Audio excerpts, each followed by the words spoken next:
Reka tubasuhuze nshuti mukuri kibiganiro bya televiziyo y'u Rwanda. Indangakiganiro mwayimenye n'umwanya w'ikiganiro intambwe iganje. Ikiganiro dusesenguramo icyerekezo cy'u Rwanda. Ibishobora kukibera imbogamizi n'umuti bishobora gushakirwa. Uyu munsi turaganira ku bireba umuryango nk'ishingiro ry'iterambere, umuryango turererwamo, umuryango tuvukamo, turererwamo, dukuriramo, umuryango nanone ukwiye kuba isoko y'iterambere ry'igihugu. Uyu munsi niwo tugiye gusesengura, niwo tugiye kugarukaho kuganira. Umuryango ubamo n'umuryango umeze uti? Umuryango ubamo uhuje n'umuryango wifuza kubamo? Niba uri mu muryango utifuza kubamo byagenze bite? Undi cyifuzo n'abasoma ijambo ry'Imana bavuga ko Imana imaze kuvuga ko bidakwiye ko umuntu aba wenyine, yifuzaga umuryango muzima, umuryango utekanye, umuryango abawugize babona koko bizihiwe, baguwe neza, hanyuma bikagenda uko umuryango umeze neza, w'abaturanyi umeze neza, iyo abaturanyi imeze neza, bikaguka kagari kakamera neza, umurenge, karere, intara, igihugu. Ndibarore Cleophas. Dufite abatumirwa muri iki kiganiro kigiye kwibanda ku kubaka umuryango twifuza, ariko twese hamwe twubake umuryango twifuza. Niba muwufite ni byiza, ariko niba uw'abaturanyi utameze neza, ntabwo turi buze gukoresha wa mugani ngo usenya urw'umutiza umuhoro, umutije nawe ubugize uruhare mu bugizi bwa nabi. Nubwo atagombye kuwusenya, ariko niba nawusenya, noneho ni gute twafasha, ni gute abaturanyi bafasha n'uwo muntu usenya urwe kutarusenya. Nibyo rero tugiye kuganiraho. Muri aka kanya tukaba turi kumwe n'umunyamabanga uhoraho muri Minisiteri ifite iterambere ry'umuryango mu nshingano zayo, ni Madame Umutoni Gatsinzi Nadine. Ikaze mu kiganiro. Murakoze. Abagira uruhare mu kubaka umuryango harimo imiryango y'abihaye Imana. Abihaye Imana nabo bafite aho bahurira n'uyu muryango, bakagira uruhare. Twatumiye Padiri w'Umukiza Kazimiri, ushinzwe umuryango muri Kiliziya Gatolika. Kaze mu kiganiro. Murakoze. Nanone gahunda nyinshi zireba umuryango uzisanga muri gahunda nanone za leta, gahunda zijyanye n'imiyoborere. Mu miyoborere hakazamo wa muryango. Hari gahunda nyinshi mujya mwumva: umugoroba w'ababyeyi, fata umwana wese nk'uwawe. Izo gahunda ziragenda zikagaruka zikagera mu buyobozi, cyane mu nzego z'ibanze. Ese inzego z'ibanze zirabungabunga zite uwo muryango? Turi kumwe n'umunyamabanga uhoraho muri Minisiteri y'Ubutegetsi bw'Igihugu, Madame Ingabire Asumuta. Ikaze mu kiganiro. Murakoze. Muri iki kiganiro turaza kubaha umwanya. Hirya no hino hari bagenzi bacu baza gufatanya natwe gutanga ijambo ku baturage. I Rubavu turaza kuba turi kumwe na mugenzi wacu Fredy Ruterana. I Kayonza turaza kuba turi kumwe na mugenzi wacu Nzeyimana Rakman. I Nyamagabe turaza kuba turi kumwe na mugenzi wacu Edmond Gatera. Mbivuze mbere kugira ngo aho bari ndetse namwe abaturage mukurikiye iki kiganiro cyane abegereye utwo turere muze kubazaho RBA iri mwerekezeyo, muze kuduha isura y'uko umuryango iwanyu uhagaze, niba utekanye, niba hari ibyawuteye, ariko niba hari n'ingamba mwafashe nazo kuzisangiza abakurikiye iki kiganiro biraza kugira umumaro. Aha muri studio kandi dufite n'abandi bafatanyabikorwa banyuranye. Hari abagize UNICEF, dufite audience hano, hari abahagarariye société civile, hari abaturutse muri Humanity and Inclusion, hari abaturutse ndetse no mu mugoroba w'ababyeyi, hari abavuye muri programu y'igihugu yo kurwanya imirire mibi n'abandi. Niba hari abo nibagiwe, kamera yo ntiri bubibagirwe, turaza kubaha umwanya. Ndibarore Cleophas. Rero reka mu gutangira iki kiganiro mije prof mutangire muduha isura yo muvuga umuryango utekanye, yo muvuga ngo twubake twese umuryango twifuza, ni umuryango umeze ute, kugira ngo tuze kuza tuvuga ngo icyita rusange mwaduhaye ni iki. Umuryango mwifuza, umuryango twifuza ni umuryango umeze ute, ariko turabibabaza mwebwe abashinzwe iterambere ryabo. Urakoze ku kibazo ubajije. Nk'uko itegeko nshinga ryacu rya Repubulika y'u Rwanda ibivuga, umuryango ni ishingiro ry'imbaga nyarwanda nk'uko wanatangiye ubivuga. Umuryango rero utekanye ni umuryango ufite abawubayemo babanye ku buryo butekanye. Umuryango twifuza utekanye ni ukuvuga ngo nta makimbirane dufitemo, nta mwiryane. Ababayemo bose bafite ubuzima bumeze neza, babayeho neza mu buryo bwishimye. Ibyo biba bivuga ngo ari umugore ari umugabo ko bakuriye umuryango babanye neza, abana babo bafite ubuzima buzira umuze, ni abana bitaweho, ni abana badafite imirire mibi, ni abana bajya ku ishuri bakiga bagataha, bakiga bakamenya, bakazagira igihugu akamaro. Ni umuryango tudasangamo abana b'abakobwa batwaye inda twita iz'inda ariko inda zitemewe, tudafite abana b'abahungu b'ingimbi bajya mu nzoga, bajya mu biyobyabwenge bitandukanye. Ni umuryango abana batoya barimo, tudafitemo abana bagwingiye, tudafitemo abana bafite imirire mibi, ibyo nabivuze. Ni umuryango ubayeho ku buryo ububona koko ukabona yuko ari umuryango ubasha no kubasha kwiteza imbere. Ni umuryango udakennye, ni umuryango rwose ufite ubuzima ku buryo bwuzuye mu mfuruke navuga zose z'ubuzima, kandi n'abawubayemo nabo ubwabo batekanye. Rero ni wo muryango twifuza, akaba ari nawo muryango duharanira kugira ngo igihugu cyacu kigire. Padiri, uwo muryango urashoboka? Ni ibyiza gusa? Navuga yuko arakoze kutubwira nyine ibyo bibazo, ibintu byiza by'ingenzi biranga umuryango mwiza utekanye, wishimye, ubuzima bwiza, abana biga, abakobwa basugiye badaterwa inda by'imburagihe, nta biyobyabwenge, nta kugwingira. Mbese umuntu abyumvise avuga ngo seritopi. Uyu muryango urashoboka, Padiri? Uyu muryango urashoboka kuko burya iyo abantu bubaka urugo hagati yabo baba bagamije ikintu kiza imbere yabo, nubwo bagenda bahura n'ingorane bagenda babitsinda, kuko burya ikintu kiranga umuryango mbere na mbere ntabwo utangira umuryango wenda twavuga nk'uw'abatagatifu. N'ubundi abantu bashyingirwa bona dushingira no mu kiliziya abantu tuzi ko bafite ingorane ariko bafite umugambi mwiza n'intego nziza bagamije imbere. Bagenda bayubaka gahoro gahoro, rero bamurikiwe n'ibintu byinshi muri ubu buzima, inshuti n'abavandimwe baturanye, ukuntu bashakira inshuti abana babo, ukuntu no gusenga mu rugo buriya nacyo niyo kintu cyugarije umuryango muri iki gihe, kubera ko abantu bashaka kwibagirwa Imana mu buzima bwabo kandi ibyo bibarinda ibintu wenda bibasenyera umuryango. Hanyuma nuva ko umuryango mwiza umuntu agenda witoza gahoro gahoro. Ni no kongeramo n'umuryango usenga rero ku bwanyu. Usenga nacyo ni ikintu cy'ingenzi. Icyo umuntu akongeraho, umuryango usenga, ubuganira mu rugo, mbese ufite gahunda y'iterambere, gahunda mbese ubuzima nyobokamana ndetse no kubana n'abandi hagati yabo. Mabagarukiyeho. Murakoze cyane. Minaroke, muragenda mwebwe mukagera muri iyi miryango ariko mukagenda nk'abayobozi, kugera mu nzego z'ibanze. Nyine ubwo mwebwe ndabyumva mije prof ifite uko igerayo, namwe mufite uko mugerayo. Uyu munsi nibyo hari icyifuzo, umuryango utekanye, umuryango udakimbirana, ariko ndasubiza amaso inyuma mu mibare imwe n'imwe yagiye isohoka. Nasomye inkuru ntegura iki kiganiro, nsanga nko kugera mu mwaka ushize wa 2018 hari inkuru nabonye ivuga ubwo hatangizwaga icyumweru cy'ubutabera cy'ubucamanza, havuzwe ko imanza zisaba gatanya muri 2018 zari zikubye inshuro 3.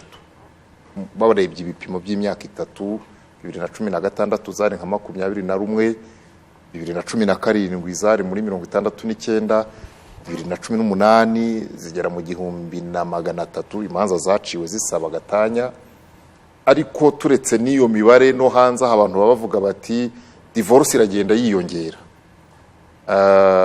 Ko bari abaturage mu bageramo muri za gahunda zinyuranye, bababwira iki? Bababwira kuko kwiyongera. Dufashe nk'icyo kibazo gusa cy'imiryango itandukana yari yaratangiye neza, baciye kwa padiri, kwa pasitoro, kwa shehe n'abatanyurayo, babivuganye babwirana ko bazaba inyangamugayo. Mugerayo mugasanga kwiyongera kw'ibyo bibazo guturuka kuki? Murakoze kuri icyo kibazo. Ngira ngo si icyo kibazo gusa cya gatanya gihari, imiryango yacu iracyafite ibibazo bitandukanye byugarije. Bashobora no kudatana ariko bakabana mu makimbirane. Bashobora no kudatana ariko n'abana babo ntibige bakanagwingira.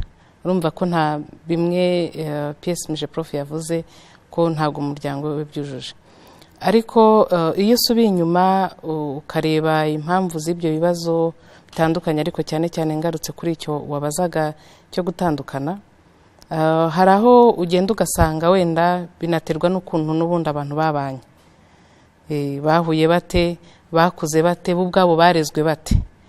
Kenshi iyo urebye no muri ubushakashatsi bugenda bukorwa usanga n'ubundi n'umuntu wakuriye mu makimbirane n'ubundi nawe biragenda bikamuherekeza, ugasanga nawe ashinze urugo akumva ko gukimbirana gutandukana nta kibazo. Akenshi ureba ugasanga naho ngaho cyane cyane bituruka ko umuntu yakuze uko yarezwe, ariko ikindi n'uburyo baba babanye. Hari abahura ngira ngo batateguwe bihagije, ugasanga nabyo umuntu ntiyagize igihe cyo kumenya undi, ariko nanone yanamumenya ugasanga wenda n'imico ntinahuye, kwihangana bikananirana. Icyo ni kimwe, icyo ni cya kabiri. Ikindi umuntu yavuga nanone, hari n'abatandukana kubera n'imibereho.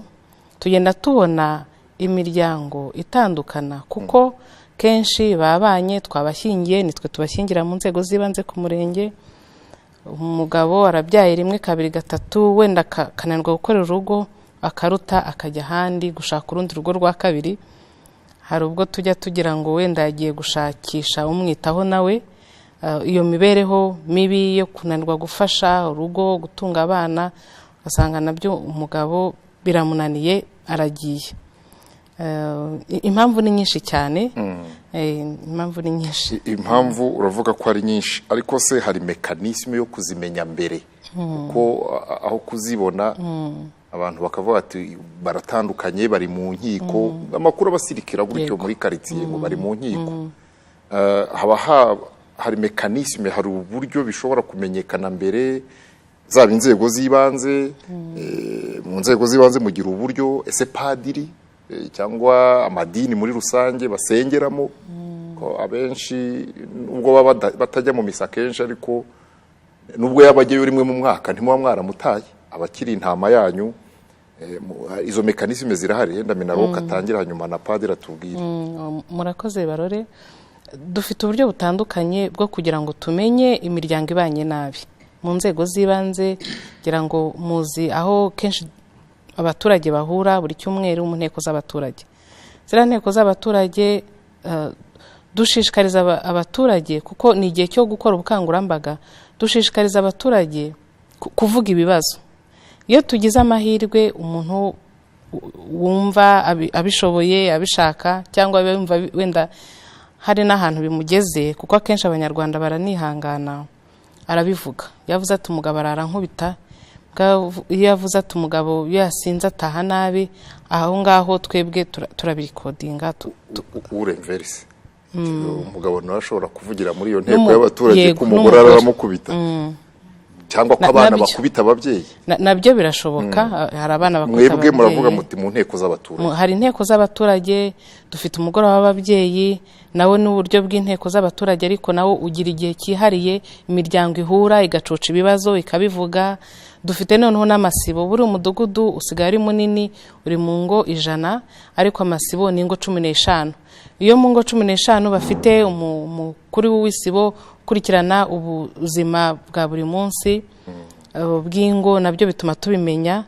Hari abo tugira biti inshuti z'umuryango bagomba gusura ingo bakara ko abana biga, babayeho neza, babagaburira indyo yuzuye. Akenshi uko umuntu asuye urugo umenya n'ibibazo birimo.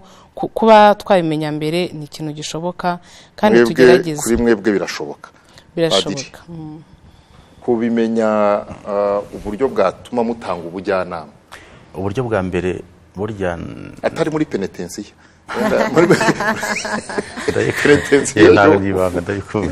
uburyo bwa mbere ni inzego n'ubundi za kiliziya ifite imiyoboro myinshi ushyiramo ibintu byayo. Hari nka za komisiyo z'ubutabera n'amahoro, komisiyo wenda z'umuryango ziba muri bya bice byo hasi bitwa imiryango remezo. Burya abantu bakunda gukora inama rimwe mu cyumweru cyangwa mu byumweru bibiri, akenshi barabimenya. Kandi nk'uko babivuze nta kintu ushobora kubera mu muryango abantu baturanye, burya n'abana bagiye ku ishuri barabivuga babiganiza abandi bana. Ubwo ni uburyo bwa mbere tubimenye. Yenda rimwe bakabikemura bigashoboka. Hakaba n'ibindi nkanjye ndi umupadiri ho, kubera ko hari ibintu abantu batavuga iwabo nk'umugabo n'umugore, ariko twebwe bakatugirira ibanga bakaza kubitubwira. Atari muri penetensiya wicaye mu biro ati we ntabwo urabivuga, cyangwa aho ubuzima butari nk'ubwacu. Uburyo umuntu burya ashaka kubwira umuntu ibintu utamu ubuzima bwe cyane, ibyo barabitubwira, ukumva nyura mu muryango ugakoresha uburyo busanzwe bwo guherekeza no gutega amatwi abantu, ukazana umwe mukaganira, yenda bombi bakaza. N'ubwo buryo turabukoresha kugira ngo tumenye ibibazo biri mu muryango. Kuba akwizeye nka padiri akagusanga, kuba akwizeye nk'umubikira akagusanga, ubwo turagerageza kwagura nubwo ari mwe muri hano. Kuba yakwizera nka pasitori nka shehe akaza akagusanga akabikubwira atari ko umbemo, ashobora gutangira avuga ati umbemo. Kumubamo biraza gukemura iki? Impamvu akubwira byose icyo gihe.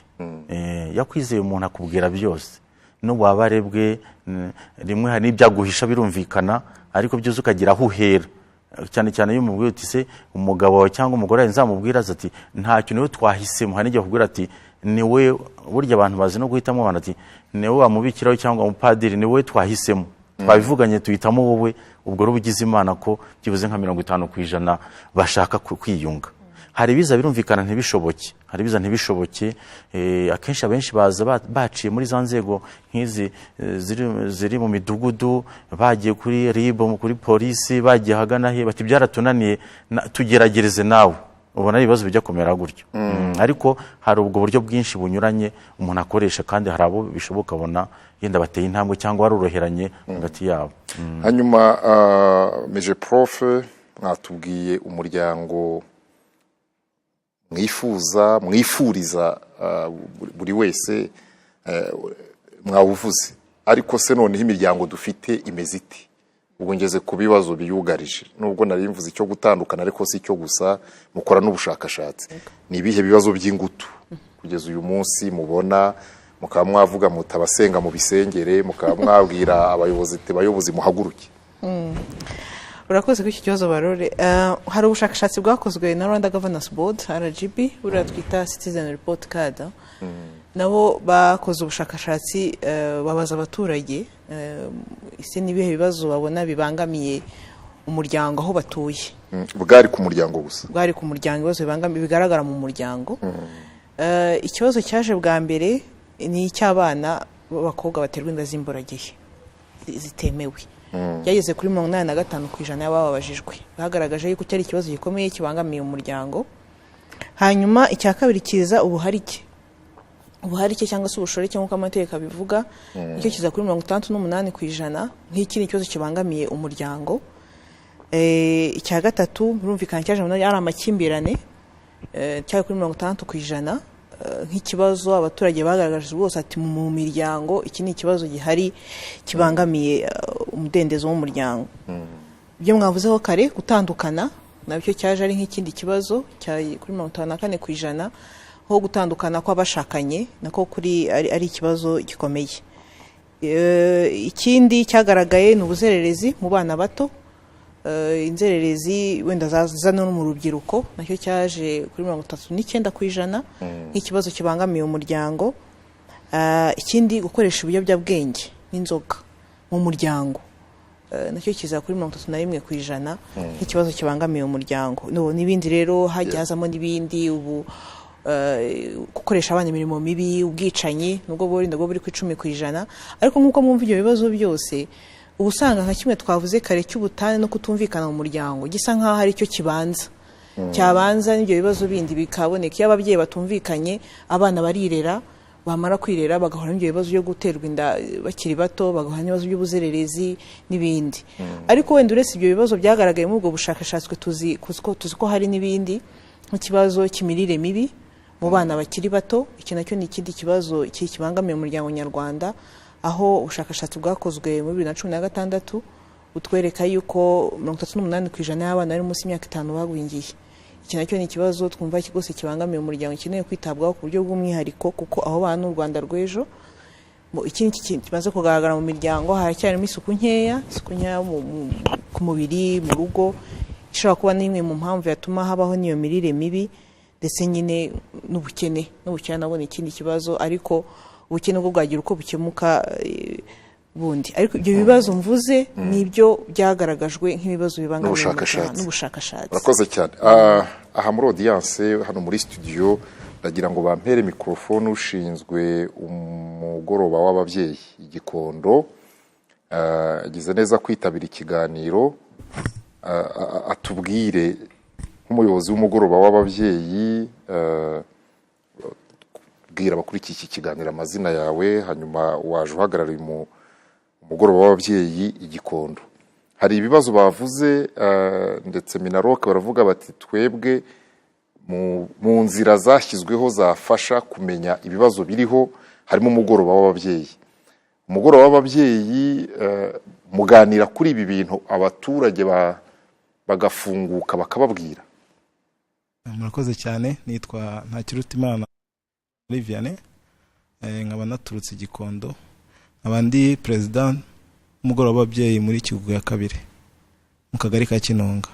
Uko mwabivuze rero, ibibazo tubiganiraho, abaturage barisanzura bakavuga,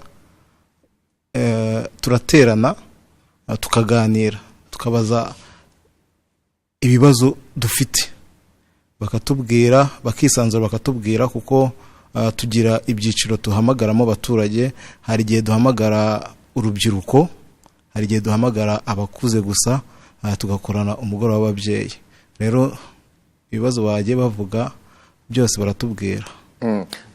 Kuki mugira umugoroba w'ababyeyi, navuga ngo ufite abuheza rimwe na rimwe?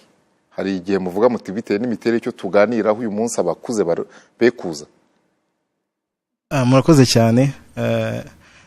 Ntago tugira abo duheza, ariko kubera ikibazo runaka tugiye kuganiraho.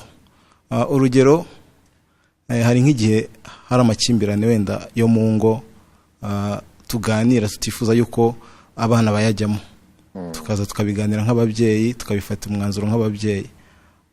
Hari n'igihe dufata urubyiruko, tukaza kuruganiriza kuri gahunda z'imikurire yabo, uburyo bagomba kwitwara.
ndanyuzwe mu mutima wanjye mfite indirimbo ibihumbi narindi jambo nshaka kuvuga usibye rigushima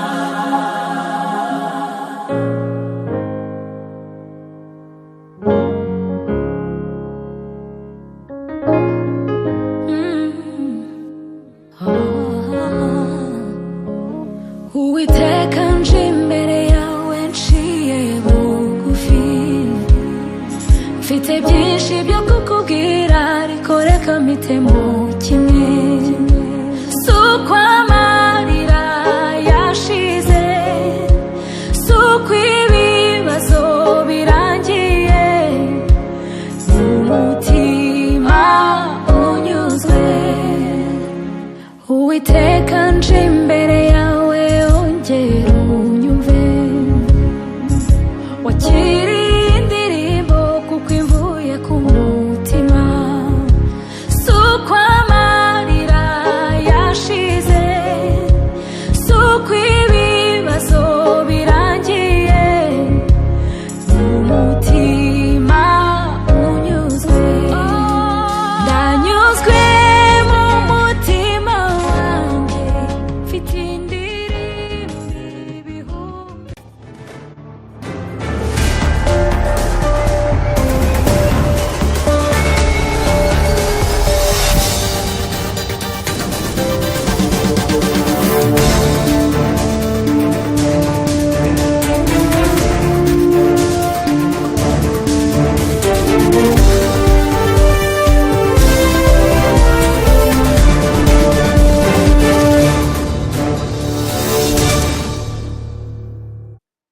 reka tubisegureho ikiganiro n'intambwe iganje ariko tubiseguyeho kuko ntabwo twari twateganyije ko hariho turuze gushyira umuziki nubwo naho twaza kuwushyiramo hari rero ikibazo cy'ibura ry'umuriro twari tugize tugarutse mu kiganiro gikondo umugoroba w'ababyeyi wari ukitubwira uko mubigenza ariko wenda akabazo nshaka kukubaza kugira ngo tuze no kugira ibyo tubaza abandi bitabira iki kiganiro mubigenza mute kugira ngo umuturage ufite ikibazo mu rugo kireba umuryango yaba amakimbirane yaba abana bamunaniye yaba ababyeyi bananiye abana akaba baza mu nteko y'abaturage mu mugoroba w'ababyeyi kuvuga bati dufite ikibazo mu rugo bigenda bite kugira ngo ubagejeje icyo kibazo mbere na mbere aba yizeye ko kiribonerwa umuti kabiri abe anizeye n'umutekano we nataha ntabwo bajya bavuga bati turabibabwira mu ibanga nk'uko binyabya kwa padiri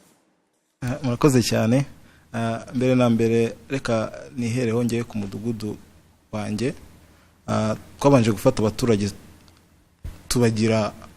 tubireka ko umudugudu wacu ari urugo rwacu ko ikibazo kigomba kubamo ari twe tugomba kukikemurira ari twe tugomba gufatanya tukagikemura ntawe ugomba gutinya rero kuko dushyigikiwe n'ubuyobozi numva ntawe ugomba gutinya kutubwira ikibazo kandi numva ibibazo bikomeye tubiganiraho kandi tukabishakira igisubizo ntago izo mpungenge rero bamwe na bamwe ntago bazigira ngo bavuge ngo nimvuga ikibazo uko wenda umugabo arara nkubita uyu munsi ninjoro naraza kunyica oya hanyuma mu ibyinshi mwagiye mubona biza bireba umuryango byerekezaga ku kihe kibazo muri bya bindi PS yavuze murakoze cyane cyangwa bishobora no kuza byihariye bitari mu byo yavuze umugoroba w'ababyeyi ukiri akagoroba k'abagore habagaho ibibazo by'amakimbirane mu ngo ugasanga abagore n'abagabo bararara barwana turara tujya gukiza ariko kuva aho umugoroba w'ababyeyi witiwe umugoroba w'ababyeyi ugatangira kwitabirwa n'abagabo n'abagore twatangiye kujya tuganira ku bibazo biba mu ngo ibibazo biba mu miryango icyagaragaraga rero nicyo cy'amakimbirane ariko nacyo kigenda kirangira uko bukeye n'uko bwije urakoze cyane arakoze umuyobozi w'umugoroba w'ababyeyi mu igikondo mu kagari ka Kinunga adusangije ubuhamya turazenda kugira umwanya ariko reka tunyarukire i Kayonza hariyo mugenzi wacu Nzeyimana Luckman. Nzeyimana uradukurikiye? Ndagukurikiye cyane, tumeze neza, twakurikiye ikiganiro Barore, byose mwatangiriyeho twabyumvishe kandi natwe twiteguye gutanga umusanzu wacu cyangwa se kugira ikibazo cyangwa se ibitekerezo dutanga bitandukanye. Muri ko kanya rero ndi kumwe n'umuvandimwe hano, aratangira wenda tubwira amazina ye, narangiza natubwire uyu munsi Kayonza muri aka karere ka Mukaranje mubanye gute, uyu munsi umuryango uvuze iki mu banyarwanda bari hano muri aka karere? Yitwa Amajyambere Maurice, nkaba mu karere ka Kayonza umurenge wa Mukarange. Imibanire y'abaturage babanye neza bose uko bimeze neza. Ibibazo byagendaga bivukamo bimwe na bimwe bitewe n'amasibo byagiye bicika, habagaho ibintu bijyanye n'imiryango itumvikana, gasanga mu miryango abana bamera nabi, gasanga ibibazo birakwira abana ntibiga, ariko bitewe n'amasibo n'amanama yagiye aba byagiye bicika. Ubu tumeze neza, nta kibazo gihari. Imiryango yacu ibanye gute? Ubu imiryango yacu ibanye neza biturutse kuri ubwo ubwiyunge bwagiye bubaho buvuye mu masibo, kuko ikibazo kivutse cyose tujyamo tukagicoca tukumvikana tugasanga ibintu byose birahuye, nta bibazo bibayemo. Lucky, ndagira ngo umutubarize cyangwa ubaze n'abandi bitabiriye ikiganiro aho ngaho i Kayonza. Aravuga ati biravuka ariko bikabonerwa umuti. Ni nk'ibihe bakunze kwakira, ni nk'ibihe bikiri imbogamizi banakeneramo n'ubufasha? Ibibazo bihari murabikemura bimwe na bimwe, ariko nanone hari ibindi wenda bitajya bikemuka. Ni ibihe bibazo mukunda kwakira cyangwa se ni ibihe bindi wenda mwifuza kubonamo wenda ubundi bufasha kugira ngo n'ibibazo bisigaye bitungane?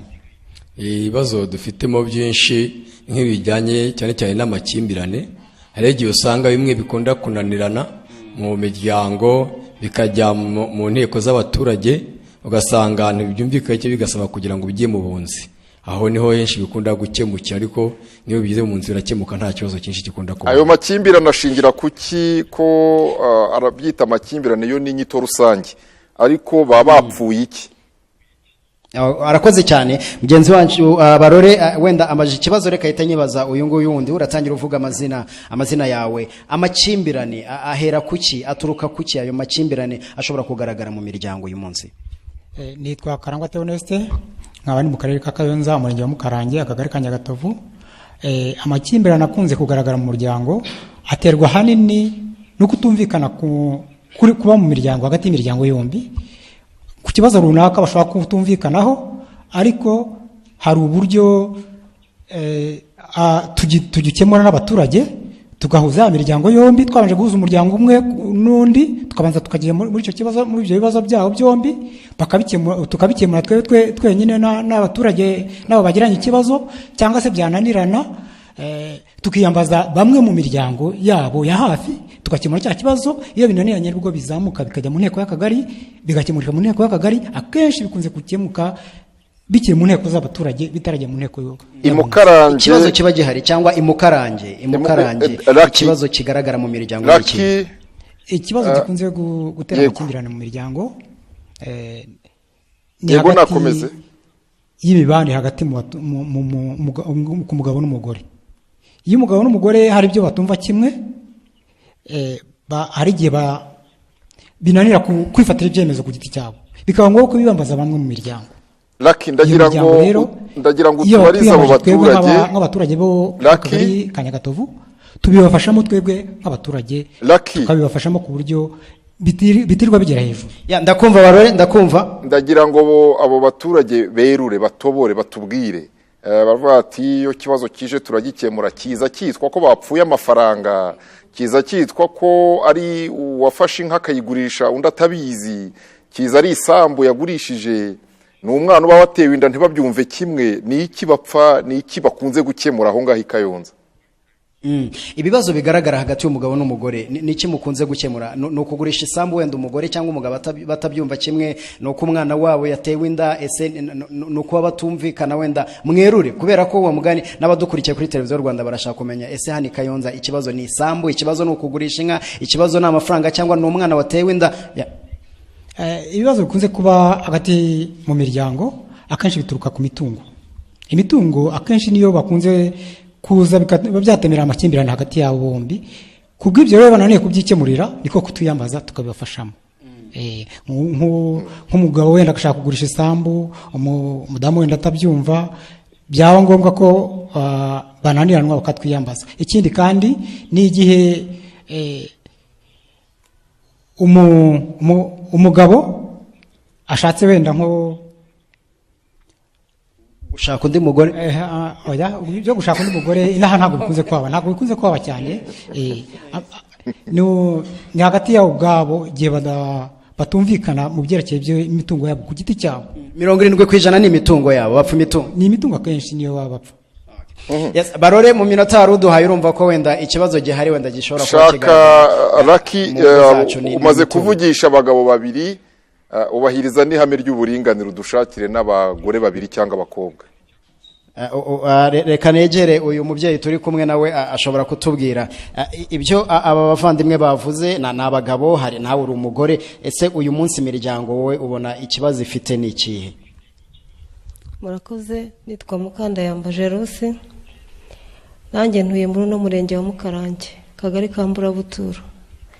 Nk'uko bano bagabo babivuze, ibintu bijyanye n'imitungo bikunda kutumvikanwaho neza, kuko iyo umugabo avuze ati jye ni umugabo mfashe icyemezo ku byanjye, nshobora kubigurisha ntacyo wavuga. Icyo gihe nawe wiyambaza inzego zigukuriye, uribaza se koko nta ruhare mfite kuri iyo mitungo? Ahanini rero twebwe nk'abagore ikintu tuba turwana nacyo ni ukugira ngo hato na ryagwingira muhora muvuga ritatugeraho. Kuko niba umugabo agurishije isambu wakayihinzemo ibishyimbo, wenda abana bakarya indyo yuzuye, icyo gihe nawe urahaguruka ukajya mu isibo, ukajya mu baturanyi, yaba afite ababyeyi ukajyayo kugira ngo nibura urebe yuko abana bawe bazajya imbere. Mu by'ukuri rero abagabo icyo bavuze ni ukuri, kutumvikana ku mitungo cyangwa kuyisesagura uko ibonetse, nibyo bibazo mbona biboneka hano cyane. Biragabanuka, biriyongera, kuko nabari hari niba hari abo mufasha kugira ngo bikemuke, ariko ni nabyiza ko bitiyongera ahubwo bigabanuka. Biragabanuka cyangwa biriyongera? Icyo gihe iyo bananiye muri mwembi babiri mu nzu, bikajya ku bavandimwe mu isibo mu ngo 15, hari igihe havamo umuntu agatanga inama, ugasanga wa mugabo arabyumvishe koko. Akenshi igihe mbona bigabanuka, kuko inshuro nyinshi iyo byanze bijya mu bunzi, ariko abunzi ntago nkibona bagira ibyo bibazo cyane, bisigaye bigarukira hafi. Kubera ko umugabo asigaye abona ko kubaka umuryango, kwirinda bwake, kwigwingira ry'abana, bamaze kubona ko byose ari ubufatanye, umugore n'umugabo bagomba gufatanya.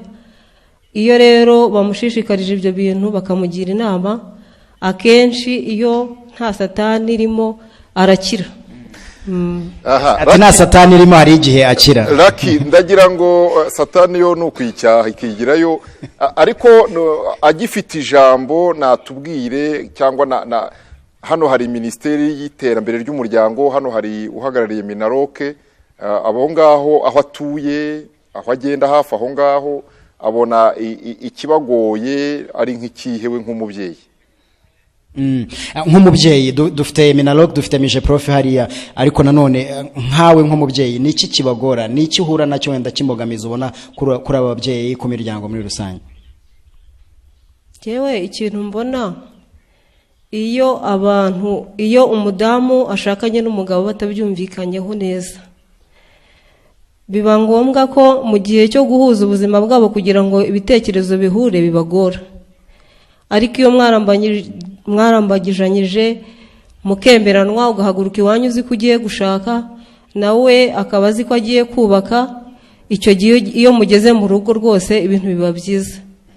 Gusa rero wenda icyo navuga ku mbogamizi nagiye numva muri iki kiganiro, sinibuka umuntu wari uyoboye wavuze ibintu, aravuga ngo kugira ngo wenda urugo rube ruzima nuko ibintu byose bijya ku murongo umwe.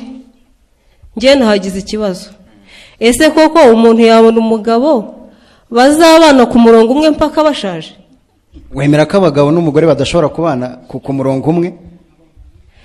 Ntabwo njye nabyemera, kuko isi turimo iragoye. ni ukuvuga ngo umugabo ashobora kuvuga ati wenda nzaryama mpaka untunge kugeza nshaje, cyangwa se umugore akavuga ati nzicara umpe igitenge cyiza unyambike umpe inkweto ungaburire nta kintu nakoze.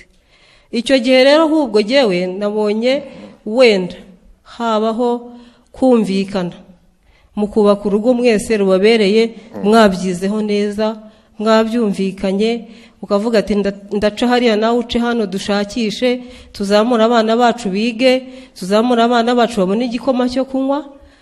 Rero buriya mu by'ukuri icyo nashaka kubivugaho, numvaga tutaba nk'abamarayika ngo twabona ingo zitubereye burundu, ahubwo ibintu byose ni ukuvuga ngo birasaba kureba ikosa aho riri ukarikosora, n'undi aho riri akarikosora, tukazamura urugo rwacu tubyumvikanyeho mu bushobozi dufite. Hari igihe ushobora gushaka kuba wakubaka nk'uko runaka yubatse kandi we afite aho abikura, we ntaho ufite. Ibidakosotse bikagenda gute? Byanze byagenda gute?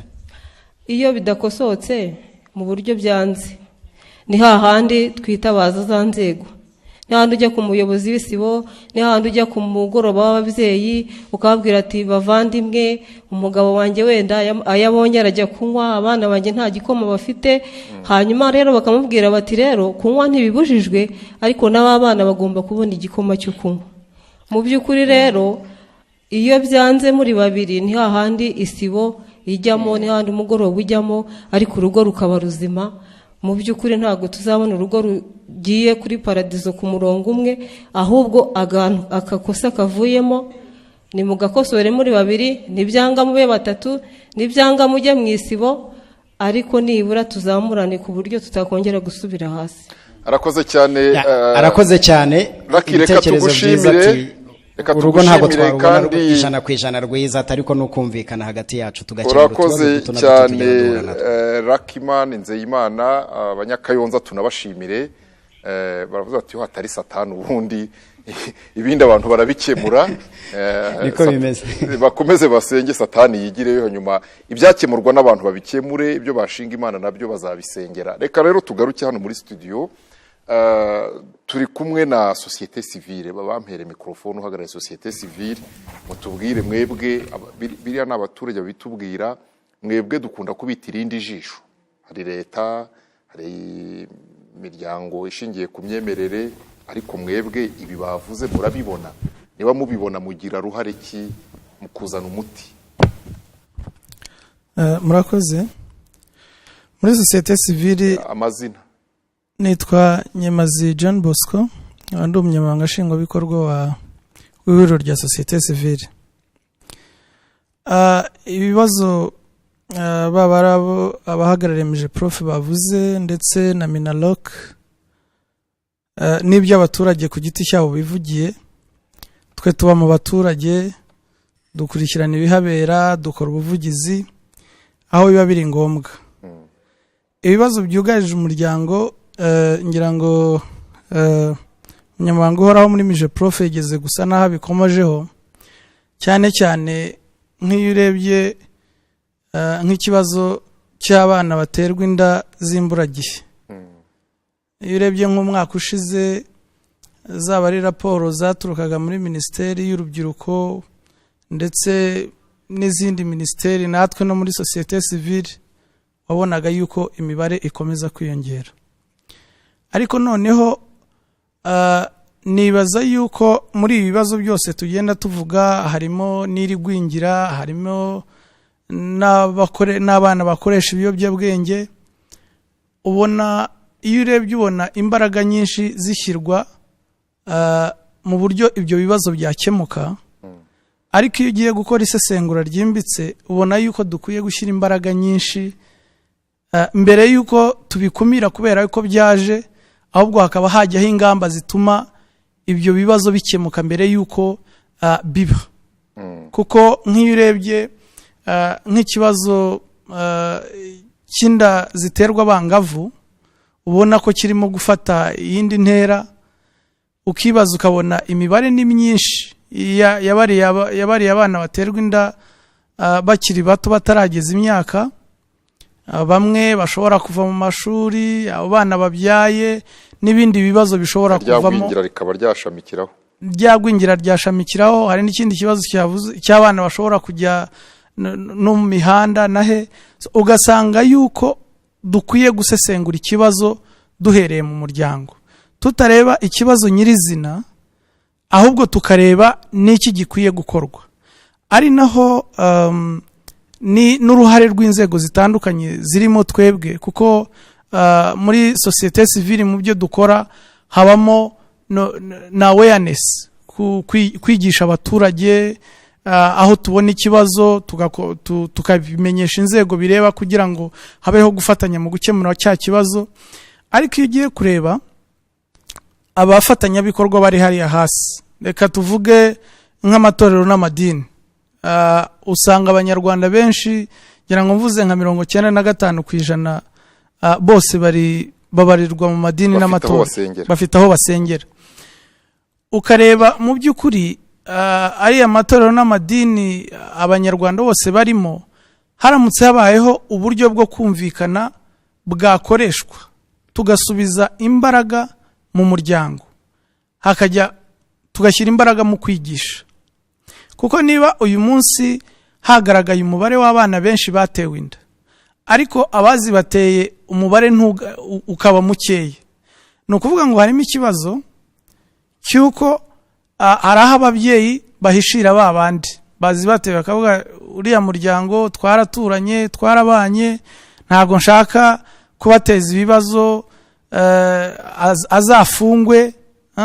Rero imbaraga nyinshi dukwiye kureba nk'abafatanyabikorwa, ni gute twafatanya. Ikindi mu gukemura cya kibazo, cyane cyane ubwo ndimo ndavuga nk'uruhare rw'amadini, ariko noneho nko muri societe civile mu bindi dukora dukora ubushakashatsi butandukanye. Ubwo bushakashatsi bugenda bugaragaza ibibazo byinshi, ndetse iyo dusoza n'ubwo bushakashatsi tuvuga n'ingamba z'ibyakabaye bikorwa kugira ngo bya bibazo tuvuga bikemuke.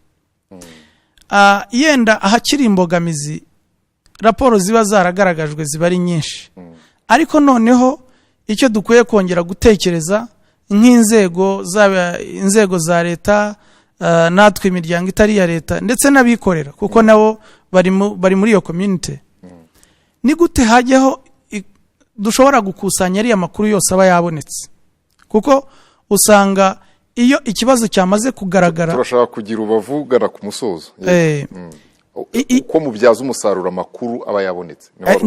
Nicyo natangagaho igitekerezo, nkavuga nti ariya makuru yamaze kuboneka, ni gute dushobora kumenya ngo nubwo inzego nyinshi ziba zirebwa n'ayo makuru, ni gute aya makuru ashobora kudufasha noneho kugira ngo muri za politike zikorwa na za mekanizme zirimo gufatanya na bariya bafatanyabikorwa zadufasha gukemura ibibazo kuruta kuba twagira amakuru menshi ariko atatugeza ku musaruro w'ibibazo dushaka gukemura. Urakoze cyane. Reka dukubitire Rubavu, hanyuma nitugaruka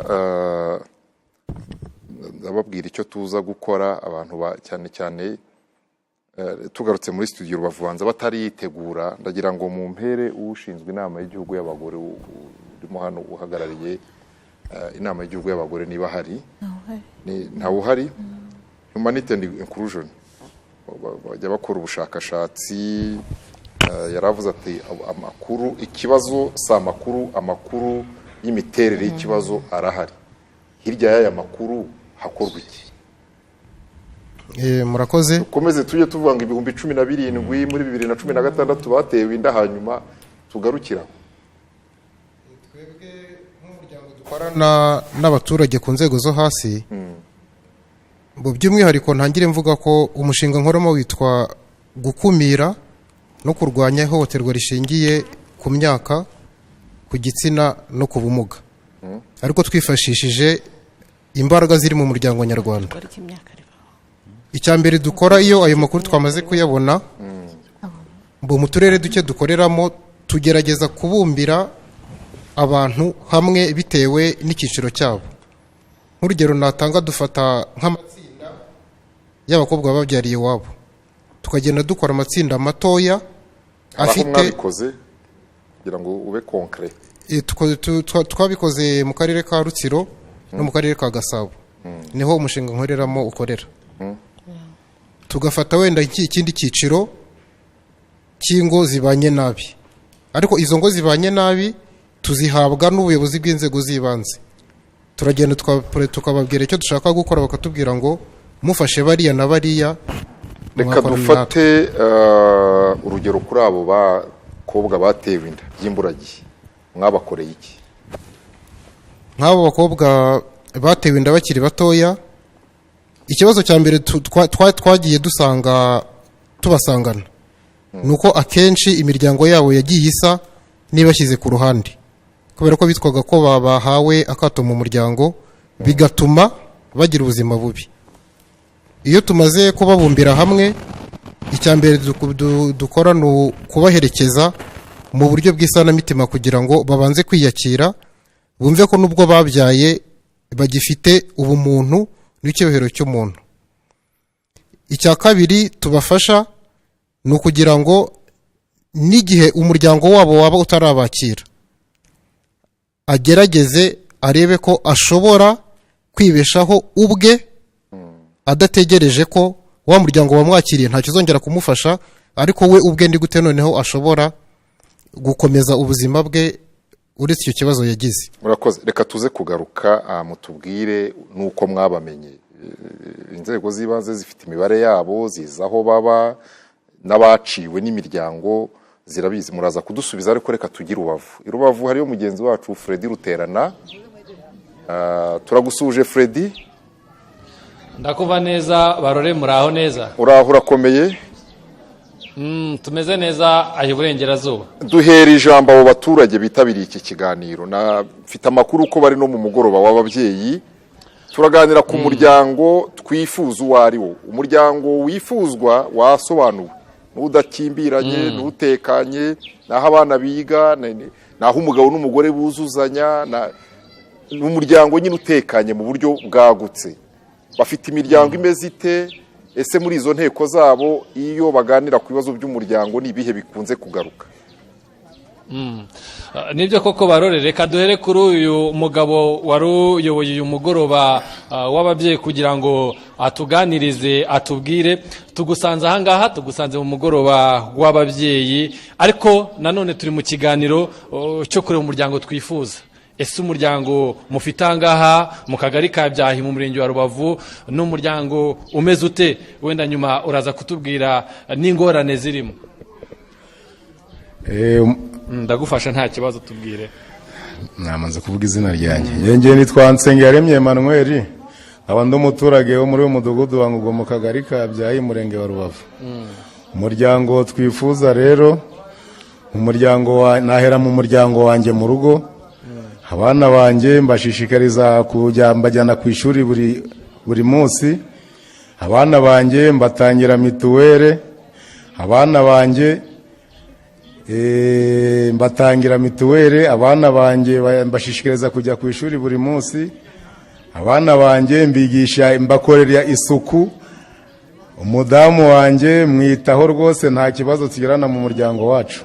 Niki mwaganiraga rero muri uyu mugoroba w'ababyeyi? Muri uyu mugoroba w'ababyeyi twa turimo kwigisha abaturage batuye mu mudugudu wacu nyine ukuntu bagomba kujya bagira imyitwarire mu ngo zabo. Iyihe? Twa turi kubigisha ko buri muturage agomba kujya agira akarima k'igikoni, ko akarima k'igikoni kadufasha kutarwaza bwaki mu ngo zacu. Wenda tukireka tuganire n'abandi batubwire. Turi kumwe n'umudamu hanga nawe naze atuganirize. Muri uyu mugoroba w'ababyeyi ngo mwaganiraga uko mwakora akarima k'igikoni ni murwaze bwaki, ariko se kurwaza bwaki wenda n'ibindi bimwe bibangamiye umudendezo w'umuryango, uratangiye twibwira. Nitwa Uwineza Judith, nkaba ndi umudamu, nkaba mfite umwana umwe. Akarima k'igikoni ni keza, katurinda kurwaza bwaki, kakanaturinda. None se nk'ibihe bibangamiye umudendezo w'umuryango hano muri Rubavu? Freddy, turagira ngo batubwire ibibazo babona byugarije umuryango. Uriya mugabo yatubwiye ati yewe umudamu wanjye mwitaho. saho ngaho abadamu bo ntibita ku bagabo ese nta bindi bibazo babona bikwiye gukemurwa bibangamiye umuryango twarebaga ku bibangamiye umuryango mugenzi wamaze kuvuga uburyo yita ku mudamu ese mwebwe mwamwita ku batware banyu ariko munagaruke ku bindi bibazo bikibangamiye umuryango ibibazo bibangamiye umuryango ni ukutabona akazi ku batware b'urugo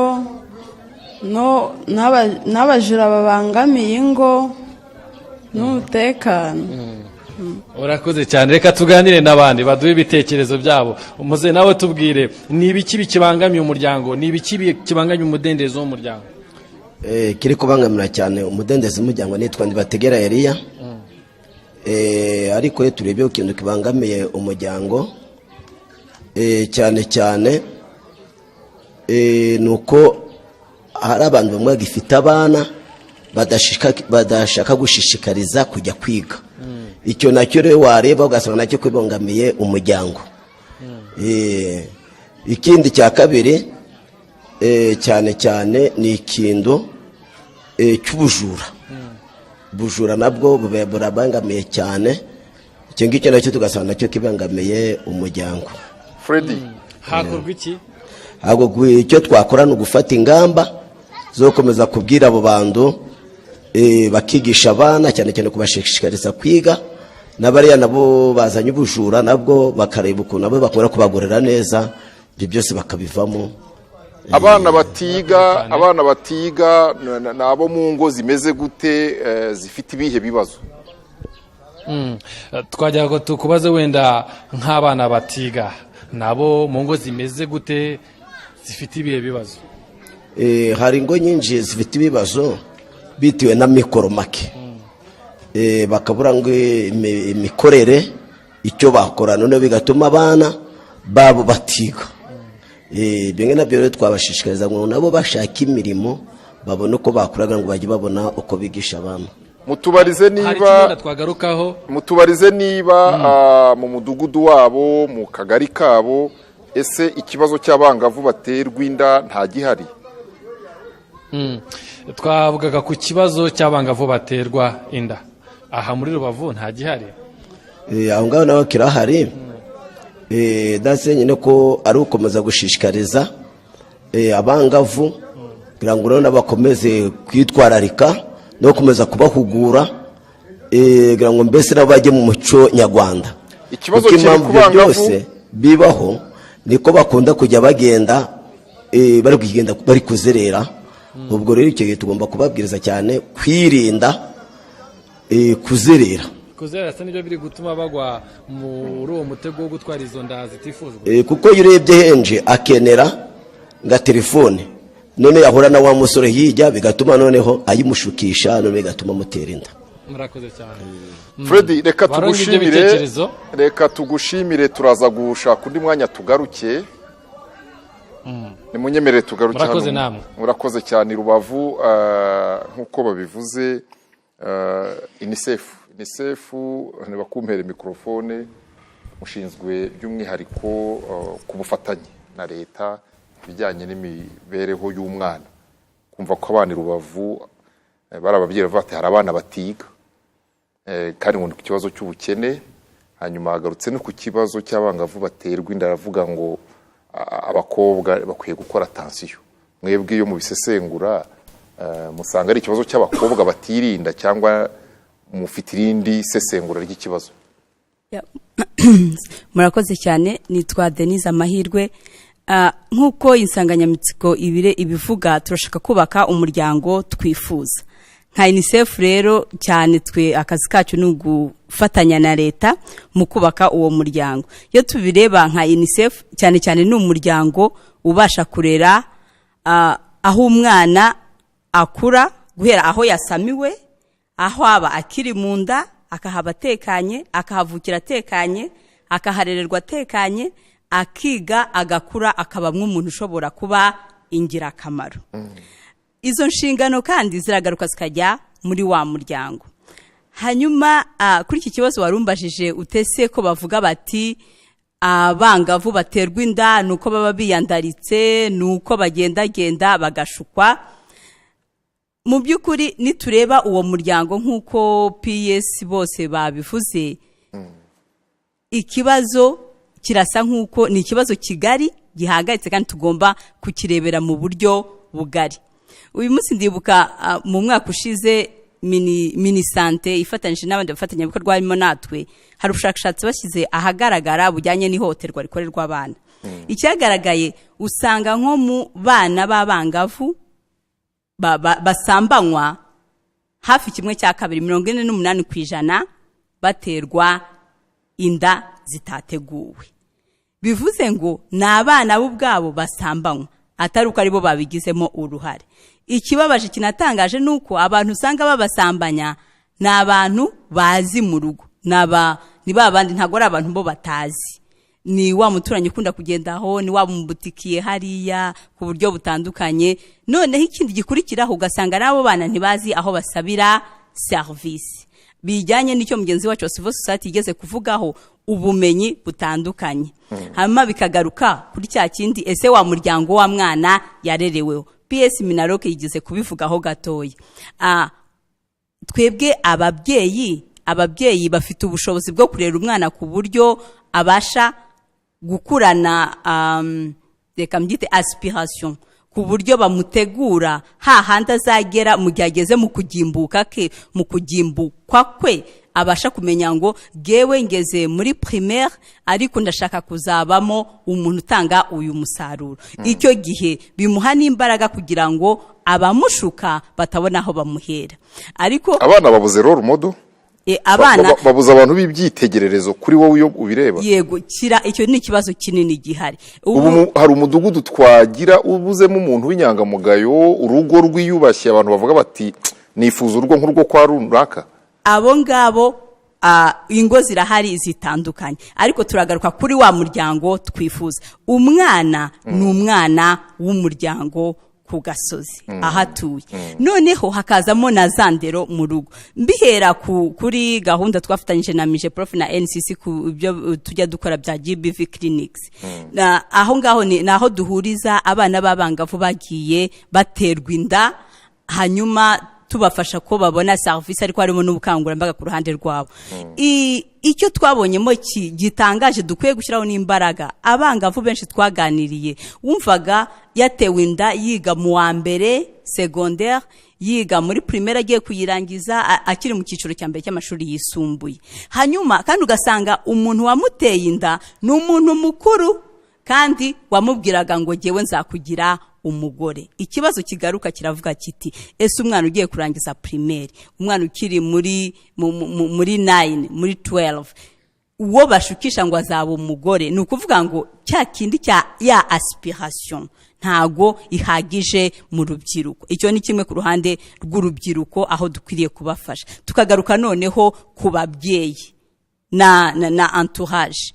Icyo gihe wa mwanya wo kuganira, ababyeyi baganiriza abana, babibutsa iki kirakwiye, iki ntigikwiye, nk'uko mugenzi wacu waravuye avugaga ati umwana akwiye kuba ajya mu ishuri, iyo space mu muryango. Abana bakongera bakaganirizwa, bakibuka ngaho bikwiye kugera naho bikwiye kuba bityo. Noneho apart y'abana n'ababyeyi ubwabo, noneho abo bakuru se babashuka, kuko barabashuka kandi koko nukuri. Mpera umuntu wa NCC abakuru be tube tubihoreye turabagarukaho. Hari ababashinzwe mpera wa NCC. UNICEF itabana bagira amakuru. Iyo bamubwira ngo tuzakugira umugore, hari igihe banamubwira ko imyaka arimo atabyara, ari nabwo ashobora no kujya kuryamana n'uwo musore cyangwa n'uwo mugabo.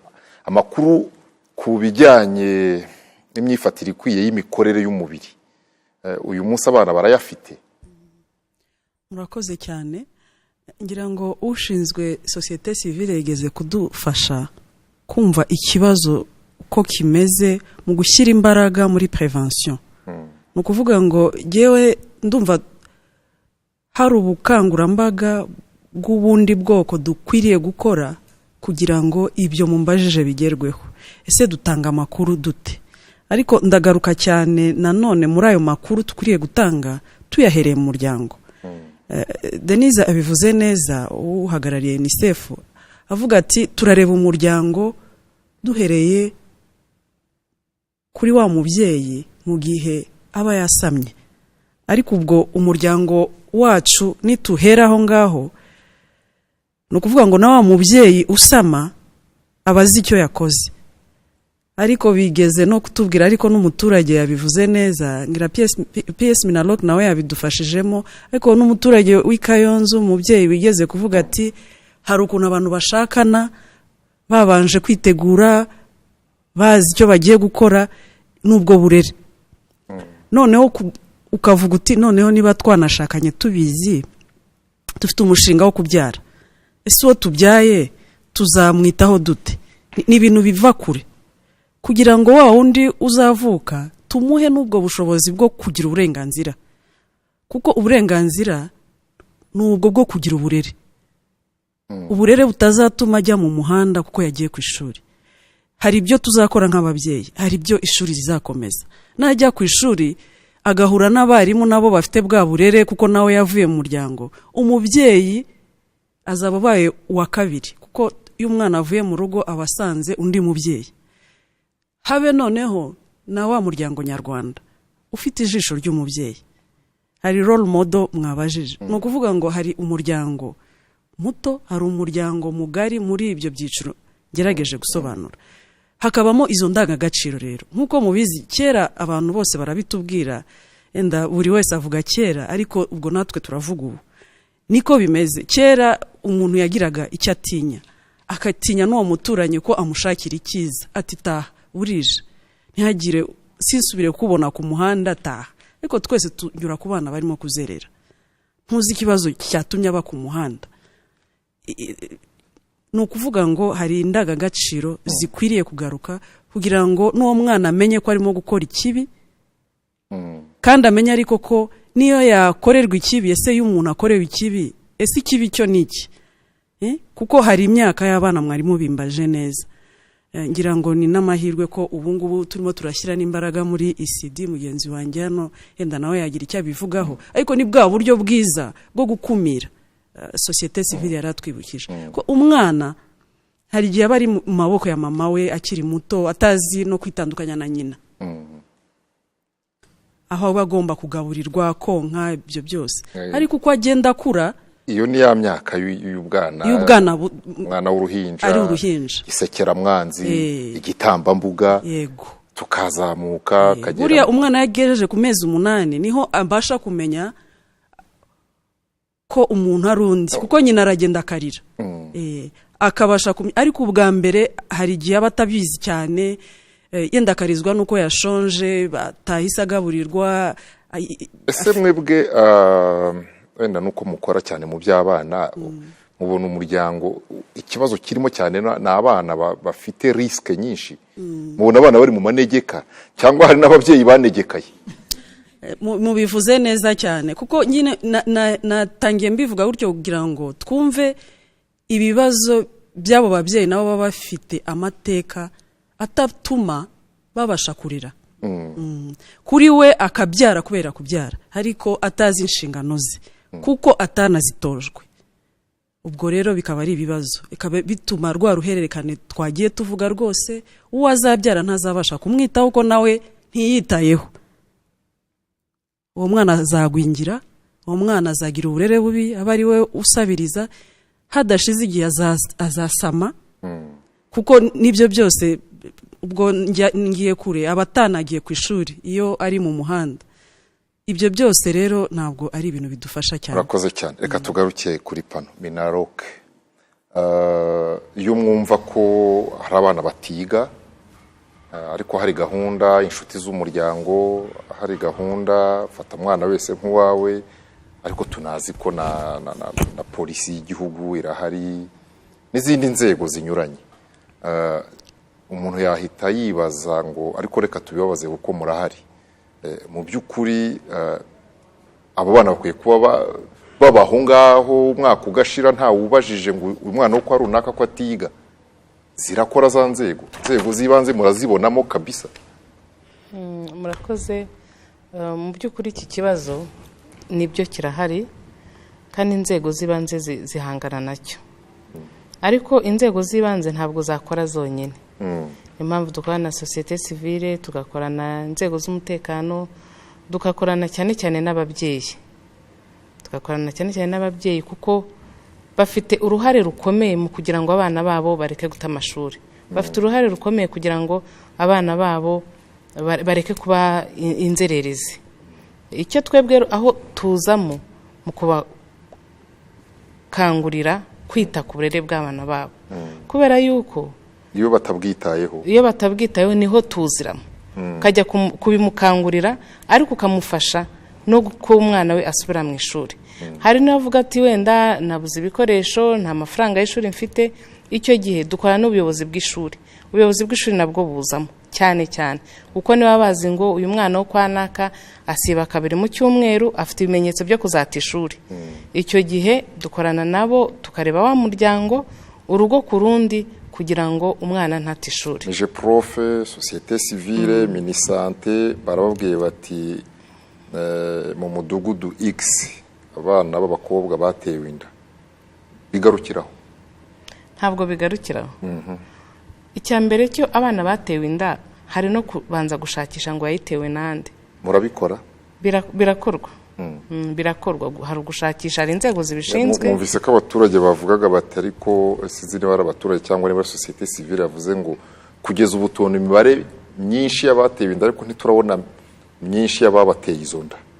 Kiretse niba ari nk'umuntu ugenda azenguruka yarigize imfizi y'igihugu. Nabyo byashoboka ko abakobwa baterwa inda wenda baziterwa n'abagabo batari benshi cyane. Nabyo birashoboka. Nabyo birashoboka, ariko tuzi ko inzego zihari, birahari, irabikurikirana. Tubona kese nyinshi cyane zinyura mu nkiko. Ku buryo mubona bishobora guca intege ikorwa ry'ibyo byaha. Yego. Yego, bishobora guca intege icyo cyaha kubera yuko kenshi iyo umuntu yahanwe bikaba bizwi ku mugaragaro ko naka yateye inda, erega henshi murabizi ko banatoroka. Kenshi wakoze icyo cyaha nawe abazi ko akoze icyaha, asambanyije umwana w'imyaka 16 12, ababizi ko byanze bikunze amategeko azamufata. Barahunga. Yego padiri, mbere yuko PS muri mije prof nawe tugira icyo tumusaba kudusobanurira, bavuze ibijyanye n'itangwa ry'amakuru n'uburere butangwa, ariko zimwe mu mbogamizi ibintu bita ngo ni imyemerere. Bavuga bati ibi bintu kubiganira si ibishitani. Se turabiganira dute nk'ushinzwe umuryango muri Kiliziya Gatolika, message zitangwa mubwira abayoboke banyu ni message zimeze gute? Cyane kubijyanye na kwa gukumira. Mu byerekeye gukumira, ikintu cya mbere no kwigisha abantu. Sinugeze kuvuga ku byerekeye ibyiciro by'abantu bafite ibibazo, bura dufite ukuntu twigisha abantu, uhe abantu bafashe mu matsinda anyuranye. Niyo ufashe ababyariye wabo ugafata yenda n'abapfakazi birumvikana afite ibibazo byihariye, bano yenda bataye ingo zabo n'byose, ayo matsinda anyuranye kuko nabo biganiraho neza bari hamwe kandi bakubwira neza ibibazo bafite. Naho akenshi duhera nuko mubikora matsinda ameze gutyo. Nkayahe nyine byubatse bite mu buryo structurel? Nayo mvuze ameze gutyo. Aba bana hari na cyandi bavuze PS yavuze byerekeye gutegura n'abafiance buriya. Ubu muziko muri Kiliziya Gatolika twatangiye kujya bategura amezi 6. Bigiye no kuba n'itegeko no maparuwasi batubwira ngo mutegura abantu igihe kinini abantu bamenyane. Kuko byaradutangaje ko muri iminsi nk'ani Kigali mujya mumva ngo ishuri ry'abafiance ryo muri Community ya Emmanuel batangira nk'amakupure nka 90 atana akaviramo mu nzira. Kuva umwe aravuga ati naramutaye kubera ko n'umukene, naramutaye kubera ko ntago dufite ntuza impumbero imwe. Bura nacyo ni ikintu cyiza yenda kizatuma gutegura nk'abafiance na nyuma ngo y'imyaka ya mbere abantu bagishingirwa burango bagira ibibazo binyuranye bigeze kubivuga. Umuntu agikomeye ku muryango we, kuri nyina wamureraga yenda cyangwa mu rugo hamwe, bafite ibibazo byinshi binyuranye.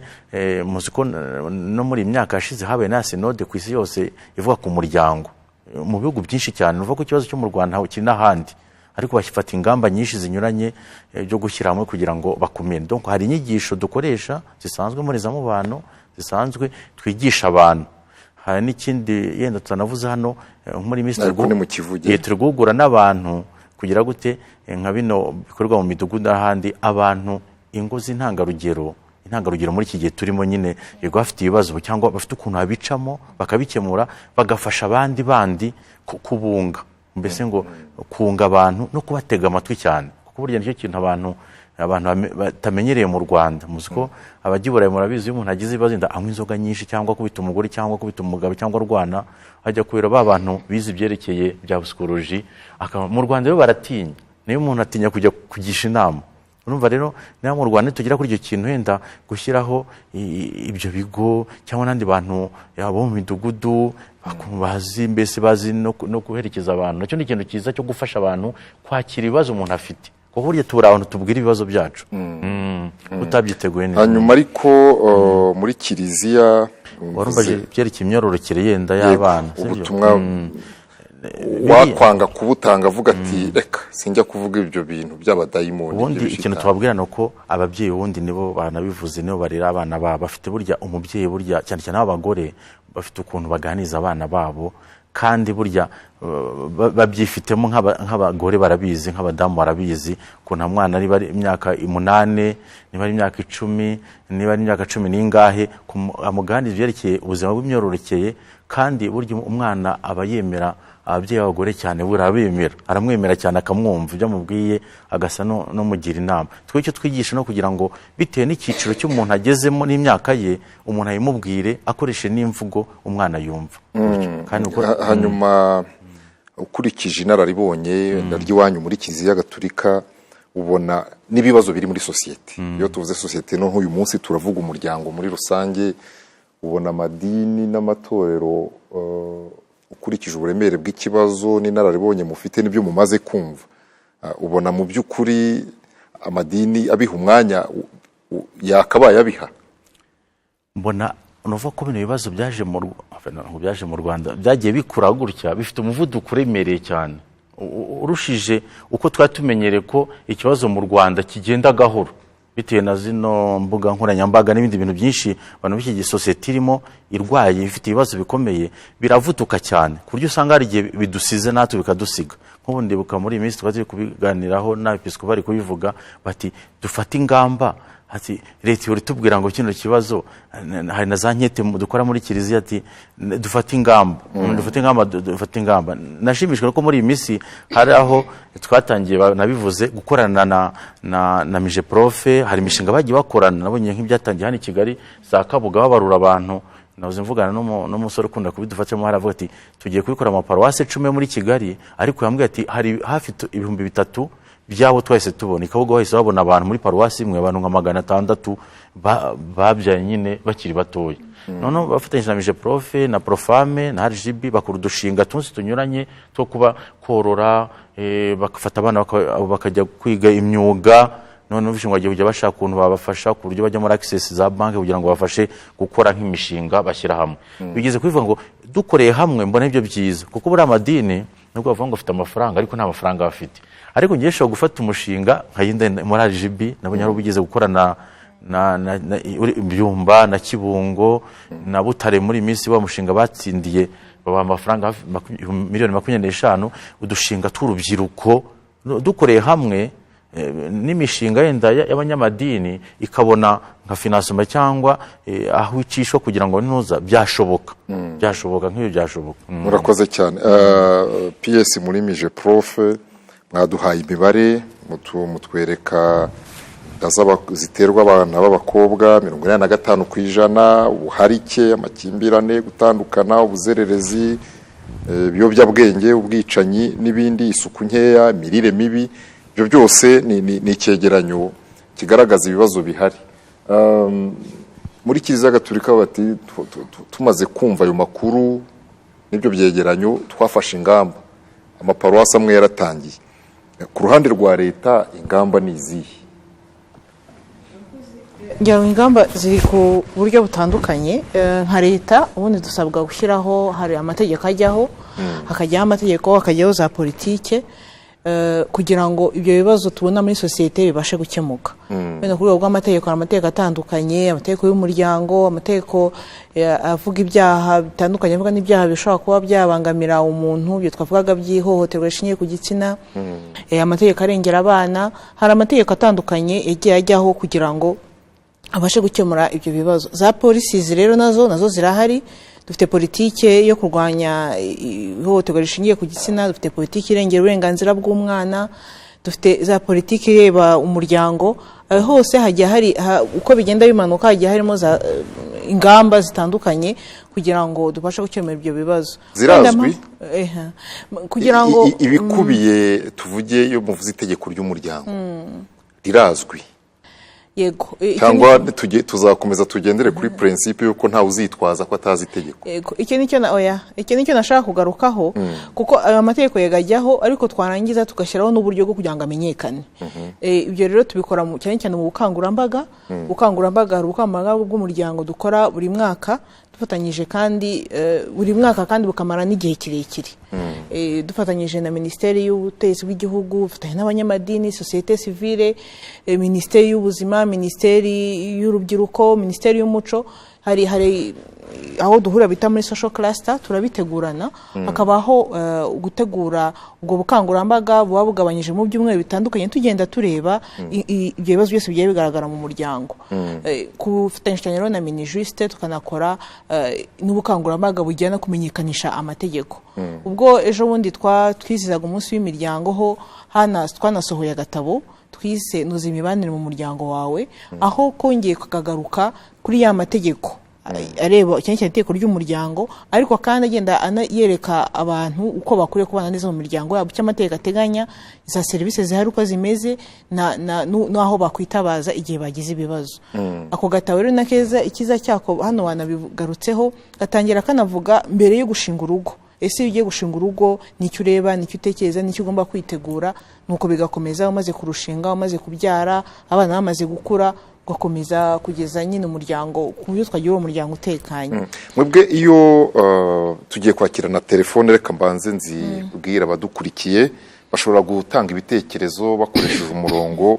Hari abashobora gusoma kuri televizeri zabo, telefone nimero zazo ziriho, ariko reka nzivuge ku bashobora kuba badukurikiye batari busome.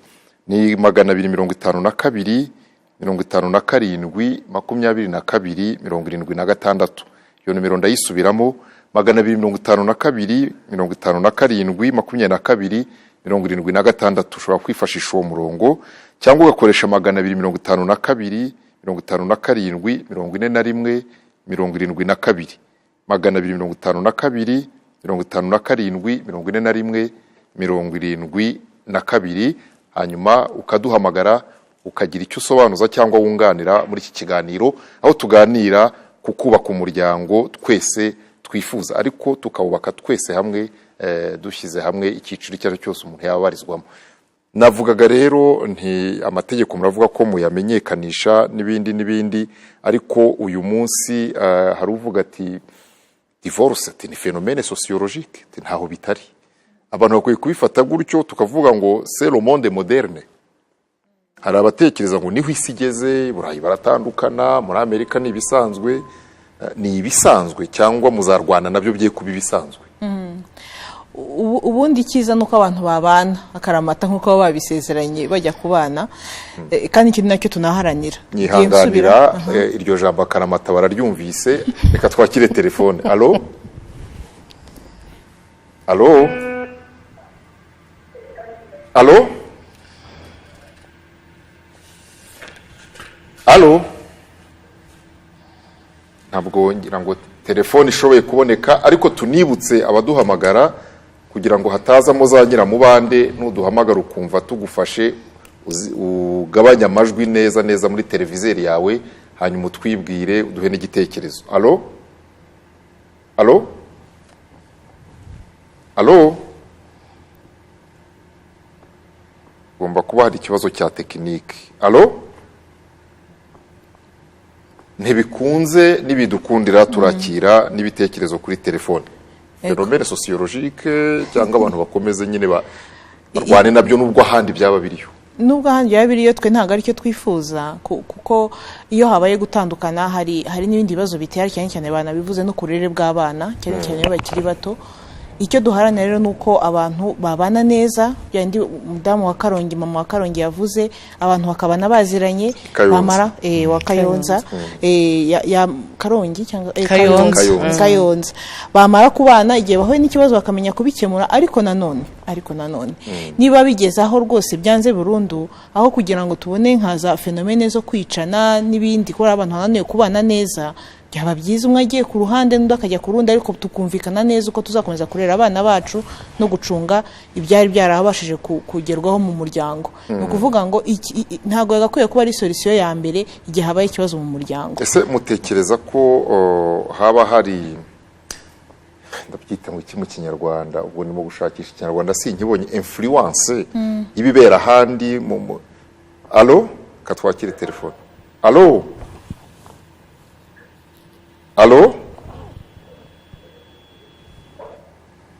ntabwo telefone zirimo kudukundira, twifuzaga kuba twakwakira n'abakurikiye iki kiganiro.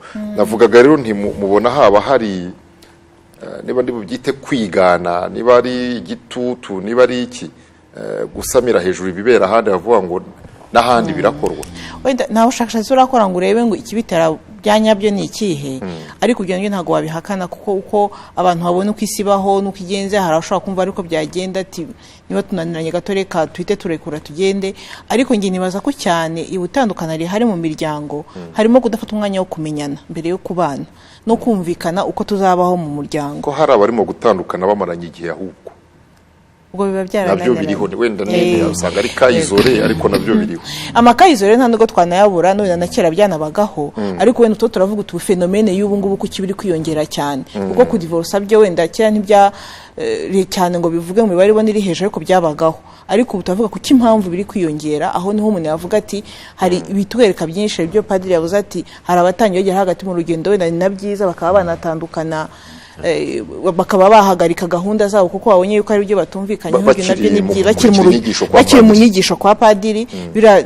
Ni byiza kugira ngo mujye mu bintu mutumvikanye, byiza mwabihagarika hakiri kare. Izo ni za gahunda zafasha kugira ngo habeho ko abantu hajya kubana ariko abataraciye muri urwo rugendo, kandi tuba turabona bisa nkaho na byinshi, ugasanga abantu imyaka 2 imyaka 3 baratandukanye.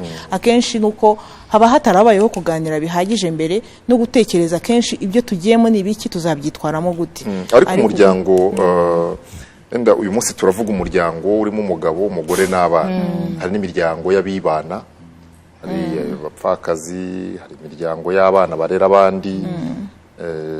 Iyo yihagaze ite, nta bibazo iteza?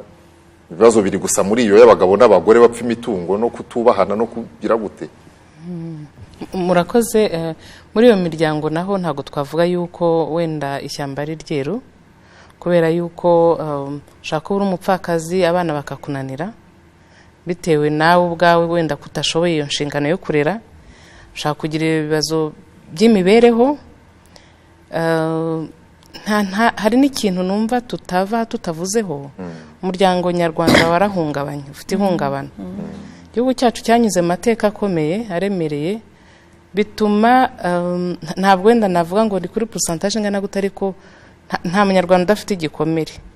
Iyo umuntu w'umwana w'imyaka 25-30 arera abana bava indimwe, ubwabyo ni igikomere. Ntabwo rero twavuga ko iyo miryango nayo itekanye ari kubera yuko muri iyo miryango naho tubona abana wenda batiga, bata amashuri, tubona bajya mu muhanda. Iyo dufite ikigo cya Iwawa kigorora inzererezi, iyo urebye wenda nka profile y'abantu dufitemo, usanga kenshi ari umuntu uvuga ati nabonaga mama atabashe kudutunga, ubwo nuvuga ngo abana na nyina gusa, cyangwa se twarireraga tukaburara ntagire umuturanyi utumenya. Niyo mpamvu naje mu muhanda. Ntabwo rero twavuga ko naho ibibazo bitahari iyo muri iyo ikibazo cy'ihungabana. Reka tugaruke mu bo turi kumwe hano muri studio, nanone hagire ugira icyo adufasha ku kijyanye n'iyi mirire. Ikijyanye n'imirire kiravugwa, kijyanye n'isuku kiravugwa.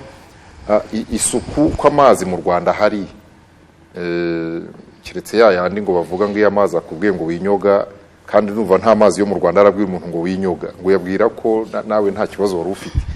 Ikibazo cy'isuku gikunda no kugarukwaho ariko n'ikibazo cy'imirire ubundi ibyo byombi byagakemutse kuko mu Rwanda ibiryo birahari ndetse n'uturere turimo ibibazo by'igwingira hanini nyirango havugwaga Nyabihu kandi mu majyaruguru cyangwa mu burengerazuba ni hamwe mu kigega cy'igihugu. Ibi byo mubona umuti wabyo ari uwuhe? Ni sensibilisation, ni itegeko, ni ijisho ry'umutuyanyiriza reba ngo uyu mwana kuki batamugaburiye, umuti mwe mubona ari uwuhe? Urakoze cyane. Byose birashingira ku muryango. Amazina: nitwa Mucumbitsi Alex, nkaba nshinzwe ndi umuyobozi ushinzwe imirire n'isuku n'isukura mu kigo mbonezamikurire y'abana bato. Byose bishingiye ku muryango. Iyo umuryango umugabo n'umugore batavuga rumwe, bataganira, habamo ingaruka nyinshi. Habamo amakimbirane, habamo kugwingira kw'abana, hakabamo n'iyo suku nkeya. Kubera ko ibintu byinshi abana babyigira ku babyeyi. Iyo umubyeyi umugore n'umugabo batumvikana, hari igihe umugore agera aho ngaho n'isuku yo mu rugo akayibagirwa, umugabo isuku yo mu rugo akayibagirwa, umwana rero akatozwa kubaho mu buryo butari bwiza cyangwa se atakurikira, atiga isuku ku babyeyi be. Aho rero niho usanga umwana atangira gukura adakaraba intoki, akaryama adakarabye, ababyeyi bakaba kubera ko baguhora mu makimbirane ugasanga badakurikirana umwana, n'iyo mirire noneho igakurikiraho. Iyo umwana atangiye gukura rero mu buryo adakaraba, ntawe umutoza gukaraba, ntawe umutoza kurya neza, usanga rero haba mu kibazo umwana akura n'uwo muco wo kudakaraba, bikazamuherekeza mpaka abaye n'umuntu mukuru. Hari abantu bakuru batinya amazi kubera ko batashoboye mu buzima bwabo, ntago babitojwe. Amazi arahari ariko ntago akaraba. Byo noho bigeze kure rero ku bantu bakuru, ku gitsina gore, ku gitsina gabo, kiba ari ibintu bikomeye cyane kubera ko abana bigira ku babyeyi babo. Aha rero niho tuvuga ko ibintu byinshi umwana areba cyane cyane muri amakimbirane twavugaga mu rugo. Yababwo umugore n'umugabo bakimbiranye, ntago babona umwanya wo kwita ku mwana, ntago babona umwanya wo kwita ku wa mwana cyangwa se kureba imirire ye. Hari uwavuze ko agomba gutekana agisamwa, umwana agomba gutekana, ariko noneho kwa kutavuga rumwe ntago bashobora no kwicara n'umwana ngo barebe, bamuririmbire se, bamukangura ubwonko, ugasanga wa mwana ari kugenda adindira mu bintu byinshi. Ariko n'ikindi no kuba yamakimbirane mu rugo, iyo umugabo n'umugore batukana mu rugo bagashyamirana, wa mwana nawe akura gutyo nawe bashyamirana, agakura yigana ibyo ababyeyi bari gukora. None ugasanga ni wa mwana mu bandi abana usanga ari umwana w'amahane kubera ko nawe yabona mu rugo. Ibi rero ibyo abona mu rugo bimuherekeza mu bindi byose, ari mu isuku, ari no mu mirire. Ariko reka mvuge ngo twebwe mu itangazamakuru kenshi iyo tubonye ikibazo, izo nkuru mukunda kuzibona, kuzisoma, kuzumva radio zizivuga cyangwa na televiziyo zizerekana amashusho. Iyo bahuye n'ahantu barwaye amavunja, usanga abanyamakuru dukunda kuvuga ngo gitifu w'ahantu abahe, ngo meya ari hehe. Ibi bintu birareba koko meya, birareba gitifu, birareba ninde mu by'ukuri wenda ishoboka kuba ari imyumvire yacu mu itangazamakuru itariyo. Ariko ibyo bintu dukomeze dutunga urutoki minaroke meya yatoreye guhandura amavunja. Ibintu birareba umuryango. Iyo tuvuze umuryango bihera mu rugo. Ni ukuvuga ngo kurwaza amavunja, kugira isuku nkeya ni mu muryango. Ariko ntabwo bivuze ko umuryango n'abawukikije tutakoze umuryango nyarwanda. Nanituma rero usanga ari umuyobozi w'umudugudu, ari umuturanyi, ari umuntu wese iki kibazo kiratureba twese, nicyo tuma tubona buri muntu wese bashobora kukimubaza. Aha rero niho tuvuga ko isuku cyane cyane babivuzeho na societe civile kivuzeho kudahugura abaturage. Hari igihe umuturage aba afite isuku nkeya ariko kumva ko kuri we ntabwo ari ikibazo, ariko itangiye kumwereka ko ari ikibazo akumva ko ari we wenyine abantu ushobora kugikemura arabikurikiza ariko igikomeye cyane ni uko dutegera abaturage cyangwa se tutegera ingo ngo tuzigishe ariko umwarimu wa mbere ni umubyeyi ni wo wigisha na nito ubu ngubu gahunda mbonezamikurire abana bato turi gushaka no kwinjira mu mashuri matoya kugira ngo noneho bari abana mu mashuri mato bakure bazi kugira isuku bazi ibyerekeye imirire noneho bashobora no gutoza noneho n'ababyeyi no mu rugo nubwo ari babyeyi bagomba gutoza abana ariko noneho ababyeyi n'abana nabo basigaye badutoza ko iyo wagiye ahantu twigeze kujya ahantu noneho duha abana ibiryo abana banga kurya turababaza kubera iki mutariye bava ngo ntabwo turakaraba twumva ari ikintu cyiza cyane ni ukuvuga ngo umwana yatoje gukaraba imbere yo kurya arabikurana bikaba umuco ntabwo abisubira inyuma. Urakoze cyane reka muri reji niba byashoboka gusubira i Kayonza bakatubwira niba bidashoboka reka tugaruke hano muri studio n'iminota y'ikiganiro ifite aho yerekeza hari ibibazo bikomeye mwagaragaje bikomereye umuryango ariko nanone umuryango nyarwanda uyu munsi ndampere kuri padiri muganwa na benshi muba mwarateguye benshi bakagenda bakubaka bakazabagarukira nanone kimwe mu bibazo bikomeye ni ikibazo kijyanye n'izinda bivuga ngo ziba zananyuze buriya no mu mibonano mpuzabitsina ku batayemerewe cyangwa n'abayemerewe bagiye aho batemerewe hari ibibazo by'ubuharike hari amakimbirane hari ugutandukana hari ubuzererezi hari iki ibi bintu mufite mwebwe ibyo mwakwifashisha mu gutanga ubutumwa bwafasha abayoboke banyu abakirisitu kugira uruhare mu kubikumira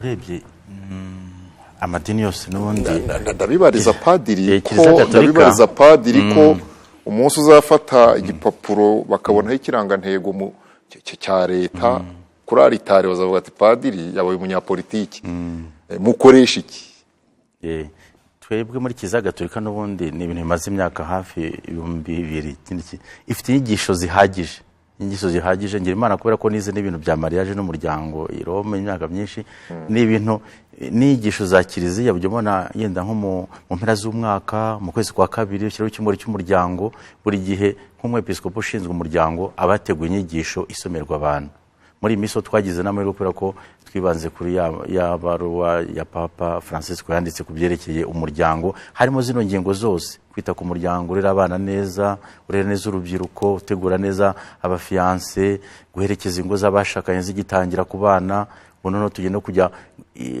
mbese gutega amatwi no gushyira abantu bafasha abapadiri gutega amatwi no kunga abantu bafite ibibazo urumva ni ibintu inyigisho zirahari hari n'inyigisho mbonezamubano buriya Kiliziya Gatolika ihari ihagije itabo kinini cyane ireba ubuzima bwose n'ari amategeko agenga umuryango ni ibintu bagiye bakora kuva imyaka myinshi cyane ku buryo nova ko imfashanyigisho turayifite hasigaye ibyo kuyigira gute kubyigisha abantu ngo babimenye kubera ko ibintu byacu buriya bazi ko ari ibintu abapadiri bize gusa abandi ntabwo babizi cyane ubu hatangiye gahunda yo kwigisha n'abarya abakristu bano ba intellectuel bize kugira ngo bamenye ibintu bya Kiliziya barimo baradufashe kubyigisha abandi numva ariyo gahunda turimo urakoze kuvuga ngo babafashe kwigisha abandi nyine mufite abo mwaresponsabilije mwahaye izo nshingano muvuga muti mukirisitu kanaka kwigisha abagenzi be ashobora kwigisha abagenzi be murabafite ubu turi kubigisha hari n'abandi basanzwe babizi n'ubundi kabihaye Imana bo babizi benshi bari ku ruhe rwego centrale paroisse diocese baba kuri za paroisse no miryango remezo naho gahunda ikomeza cyane kugira ngo babimenye kandi usanga abantu nyine bari gushaka ubimenye kuko kera bibwiraga ko ari ibintu abapadiri biga gusa agatega amatwi ibyo mubwira gusa mugira uburyo mubona feedback raporo z'ibyo bikorwa tuvuge niba mubihaye imiryango remezo mugira uburyo mushobora kubona none impumeko y'abakirisitu ivuye muri bo bikaba byabafasha noneho gutegura inyigisho mu buryo bwagutse nova ko buriya ubwo tubijyana mu miryango remezo bafite uburyo babiganira hagati yabo rega za nyigisho zose ziba zivuga ubuzima bwose busanzwe, bazita inyigisho mbonezamubano. Bavuze na ziriya politiki zose zishinzwe abana, zishinzwe uburenganzira bw'umuntu, bw'umugore, byose biba birimo, ku buryo rero yabimenya birafasha hagati yabo kumenya n'uburenganzira bwabo. Yabagize n'ikibazo akaba yaza kukubaza, azi ko n'izo nyigisho zibaho, ntavuge ko ari itegeko rya leta cyangwa ryasohotse gutya, ahubwo akumva ko ni ikintu bisanzwe. Ati burya na kizira byigisha bino ko najya kuburana uburenganzira bwanjye, n'umwana akumva ko yajya kubiburana, atari ikintu mbese atari ikosa nyine yajya kubikora. N'ubu rwego mbese rwo gukumira turigisha ubundi no guforoma abantu. Nicyo baza bavuga hari ati kuki umuntu atagira isuku. Urabona umwana umutoje kugira gute, nk'abana bize muri za sogonderi baba muri interina batoza gukaraba, kubyuka kare, ubona no bize no kujya basenga bagitangira muri za materineri, n'ibira byo gukaraba, iki byose bora ni ikintu ushyira mu bantu yo biga, uzare abantu bose bize burya menyera gukaraba no kubyuka kare. Ni ibintu navuga ko nabino byose ni inyigisho tugomba guforomana cyangwa guhugura abantu mbere na mbere. Gahunda zimwe zitekerejwe zikabusana nibyo mwemera, bavuga ngo ibyo kiliziya yemera kandi yigisha mu bihagararamo umuti. Nta rugero ndi butangira. Buriya kiliziya ifite umurongo igenderaho nuko ifata inyigisho zose zireba umuntu, sibyo umuntu, hakaba n'izi nyigisho yenda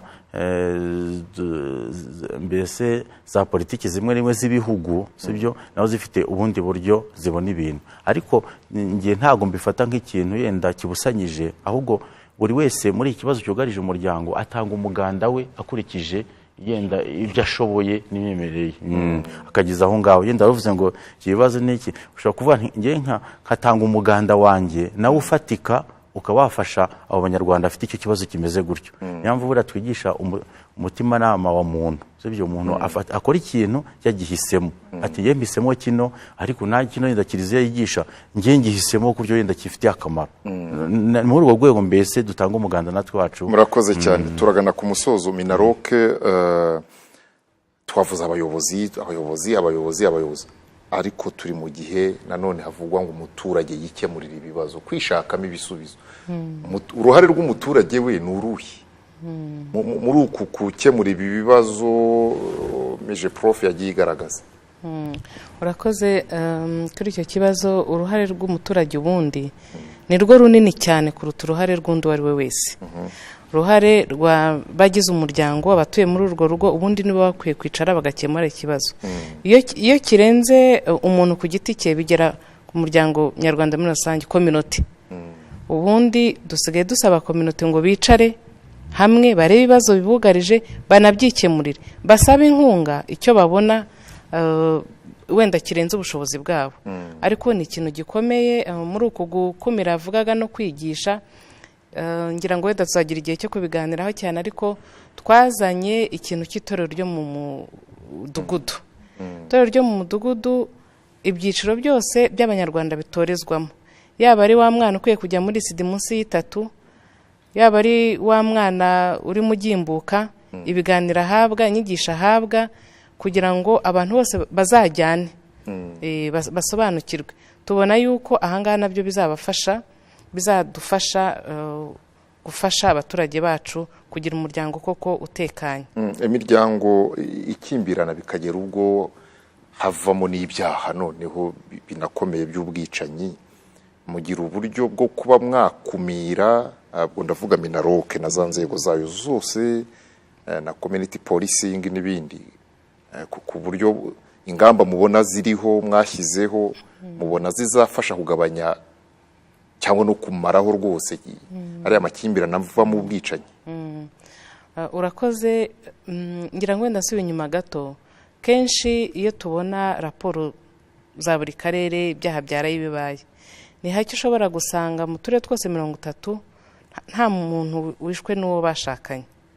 Ni ukuvuga ngo ni ikibazo gikaze kandi kiriho tubona umunsi ku munsi. Kimwe nuko utabura raporo y'umwana afashwe ku ngufu, kimwe nuko utabura raporo y'umugore n'umugabo barwanye, kimwe nuko utabura raporo n'uwihaye yahuye, nabyo birahari. Ariko icyo turwana nacyo muri iyi minsi ni ukuvuga ngo iyo miryango turayizi irakimbirana tukemura ibibazo byabo byanze gisigaye urabafasha. Uburyo bwo kubona ayo makuru murabufite? Uburyo bwo kubona amakuru turayafite. Ndashaka kuguha urugero. Mu cyumweru cyashize kwa kabiri nari mu nteko z'abaturage mu karere ka Nyamasheke. Umugore atanga ikibazo avuga umugabo we, ariko twari kumwe na meya agaragaza yuko yagikemuye ariko byanze. Noneho umugore turamubwira tuti ariko nimba yarakunaniye yaranagutaye aza kubita cyangwa azagurisha umutungo, kuno tugufashe mujye no muri gatanya kugira ngo utekane n'abana bawe batekane. Umugore yaraturahiye. Ugasanga avuga ati rwose njye niyo nakomeza nkarwana nawe, ariko ntabwo ibintu byo kuburana sindarenguye umurenge kuva navuka, ntabwo nabishobora. Ni ukuvuga kuba dufite ubwo buryo bwo kumenya ayo makuru, kubagira inama iyo ubona byanze ukabagira inama yo kuvuga ngo munatandukane ko amategeko n'icyabereyeho. Ariko iyo ni option Z. Iyo ni option Z, ariko ni option nyine ya ngombwa. Irahari kuko amategeko arahari kugira ngo izo mpfu tuzirinde. Ntabwo uzafata umuntu ngo umufunge kuko igihano azakirangiza n'ubundi agaruke. Hari aho ubona ko ibintu biba byarenze, nk'urugero nimba ariko navuga. Mije profe rero n'abadukurikiye kuri televiziyo barabibona inyuma yacu igishushanyo kivuga ngo twese hamwe dufatane urunana twubake umuryango twifuza. Uyu muryango twifuza, uyu muryango wifuzwa, umuntu wese yifuza gukuriramo kubamo mwawuvuze. Hanyuma n'ibi bibazo mugaragaje n'ingamba zagiye zifatwa, ariko se mutekereza ko ibyugarije umuryango byose mubimenya? Ubu hari n'abadukurikiye bavuga batese mwavuga ibyugarije umuryango ntimuvuge n'ikibazo cy'ubutinganyi ko nacyo nubwo kitavugwa gihari. Yavuze iby'umuryango ukomeretse. Ese ibi bikomere byo haba hari ndabyita iki strategic plan, urugendo muvuga muti yenda kugera mu mwaka uyu tuzaba muri za gahunda za mvura nkuvure, tuzaba tumaze kuvura abangana gutya, mugira statistique z'abavuwe muri izo gahunda zinyuranye ku buryo muvuga muti nyamara ibibazo bigenda bigabanuka? Iki ni ikibazo gikomeye. Ngira ngo icyambere twabanza hari kuvuga umuryango nyarwanda nibyo ufite ibibazo, kandi nk'uko Pius Minaroke yanabivuze bifite n'amateka yacu, byanze bikunda bishobora kuba biraho biratugiraho ingaruka. Ingamba rero zo zirahari, ngira ngo nanazivuze, kugira ngo dukemure ibibazo biragaragara mu muryango. Wenda mpereye nko hohoterwa rishingiye ku gitsina tugenda tubona, guverinoma y'u Rwanda yacu ngira ngo yashyizeho icyo twita Isange One Stop Center. Isange One Stop Center ziri mu turere, mu bitaro by'uturere twose, ubu tunazegereza abaturage mu bigo nderabuzima, aho twita health centers, kugira ngo zegere abaturage kurushaho, kugira ngo wa muntu akoraga urugendo yahohotewe abashe kubona serivisi hafi ye. Kandi turashyiraho na gahunda muri izi Isange One Stop Center dufatanyije na RIB, dushyiraho ni system y'ikoranabuhanga kugira ngo tubashe kumenya ese abo twakiriye barangana gute. Nubwo turabifite n'ubu ngubu, ariko ku buryo bw'ikoranabuhanga bunadufasha n'icyo kibazo mbashe kumenya abo nakijije n'abo nafashije, simenye niba biri no kwiyongera cyangwa biri no kugabanuka. Iryo ni gahunda turashyiraho, nubwo iyo mibare turayifite marezuma cyangwa se wenda uko tubibona imyaka igenda ishaho bisa n'ibyiyongera, ariko ntabwo bavuga ngo ni ukwiyongera kw'ibyaha biba, ahubwo uko abantu bagenda barushaho kumenya serivisi, uko abantu bagenda barushaho kumenya amategeko n'uburenganzira bwabo, baragenda bakabivuga, ukabona imibare isa na biriya twavuze by'abana baterwa inda. Nubwo n'ibyo imibare irasa nk'aho igenda yiyongera, ariko nabyo ni uko at least tubimenya, tubasha kubimenya abantu bakatugezaho amakuru. Ibyo rero ni ibintu bidufasha cyane kugira ngo tubashe gushyiraho ingamba. Mwazivuze, amategeko arahari, ari repressif ahana, agira ate, muvuze kudecentraliza Isange One Stop Center, muvuze n'ibijyanye n'amakuru, ariko still ababyeyi bagihishira ayo makuru. Kandi wenda icyo reka nkirangirizeho, ngira ngo na PS muri Minaroke arabivuze, ibi byose twavuze hano ipfundo ni ku mubyeyi, ipfundo ni mu rugo. Umubyeyi aho ari, umubyeyi w'umunyarwanda ahari, kugira ngo uzagire umuryango utekanye bizahera ku mubyeyi. Hari abavuze uruhekane rw'ibibazo. Iyo duhereye umunsi tukavuga tuti mubyeyi rero umwana wawe neza, mubane neza, uraraga abana bawe ubuzima bwiza, nawe wazubaka umuryango utekanye ejo. Ibibazo twagize nk'igihugu tubashe gukomeza hariho ingamba nyinshi, hari gahunda z'ubumwe n'ubwiyunge, hari gahunda turashyira, yavuze isibo mu mudugudu. Izo ni gahunda zose zihari kugira ngo leta yashyizeho kugira ngo ibungabunge wa muryango. Ariko responsibility ya mbere ingamba za mbere zigomba gufatwa n'umubyeyi no mu muryango. Kandi nk'uko banabivuze, umuryango si na wa wundi gusa papa na mama n'abana, ariko nabo duturanye hafi aho ngaho, abaturanyi, kominote, twese twegera wa muryango. No tubona ufite ibibazo tuwufasha hakiri kare, kuko tutawufashije nawe wakwanduza uwawe. Igihe umufite ibibazo, niba bafite abana bafite umwanda, abana batiga, bazaza batahe bakubita abawe biga, cyangwa se babigisha izindi ngeso mbi. Twumvika ababyeyi rero nibo ba mbere, nibo tubwira, nibo tubwiriza rwose. Izi ngamba zose twavuze, izi gahunda zose twavuze, ibibazo byose twavuze, ababyeyi bafashe inshingano zabo bakazifata n'amaboko yombi, twifuza rero yuko twagera ku muryango twifuza. Murakoze cyane. Reka dusoreze kuri izo nshingano zigaruka n'ubundi zikagaruka kuri wowe nyir'urugo kandi uvugwa ni umugabo, ni umugore, ni abana.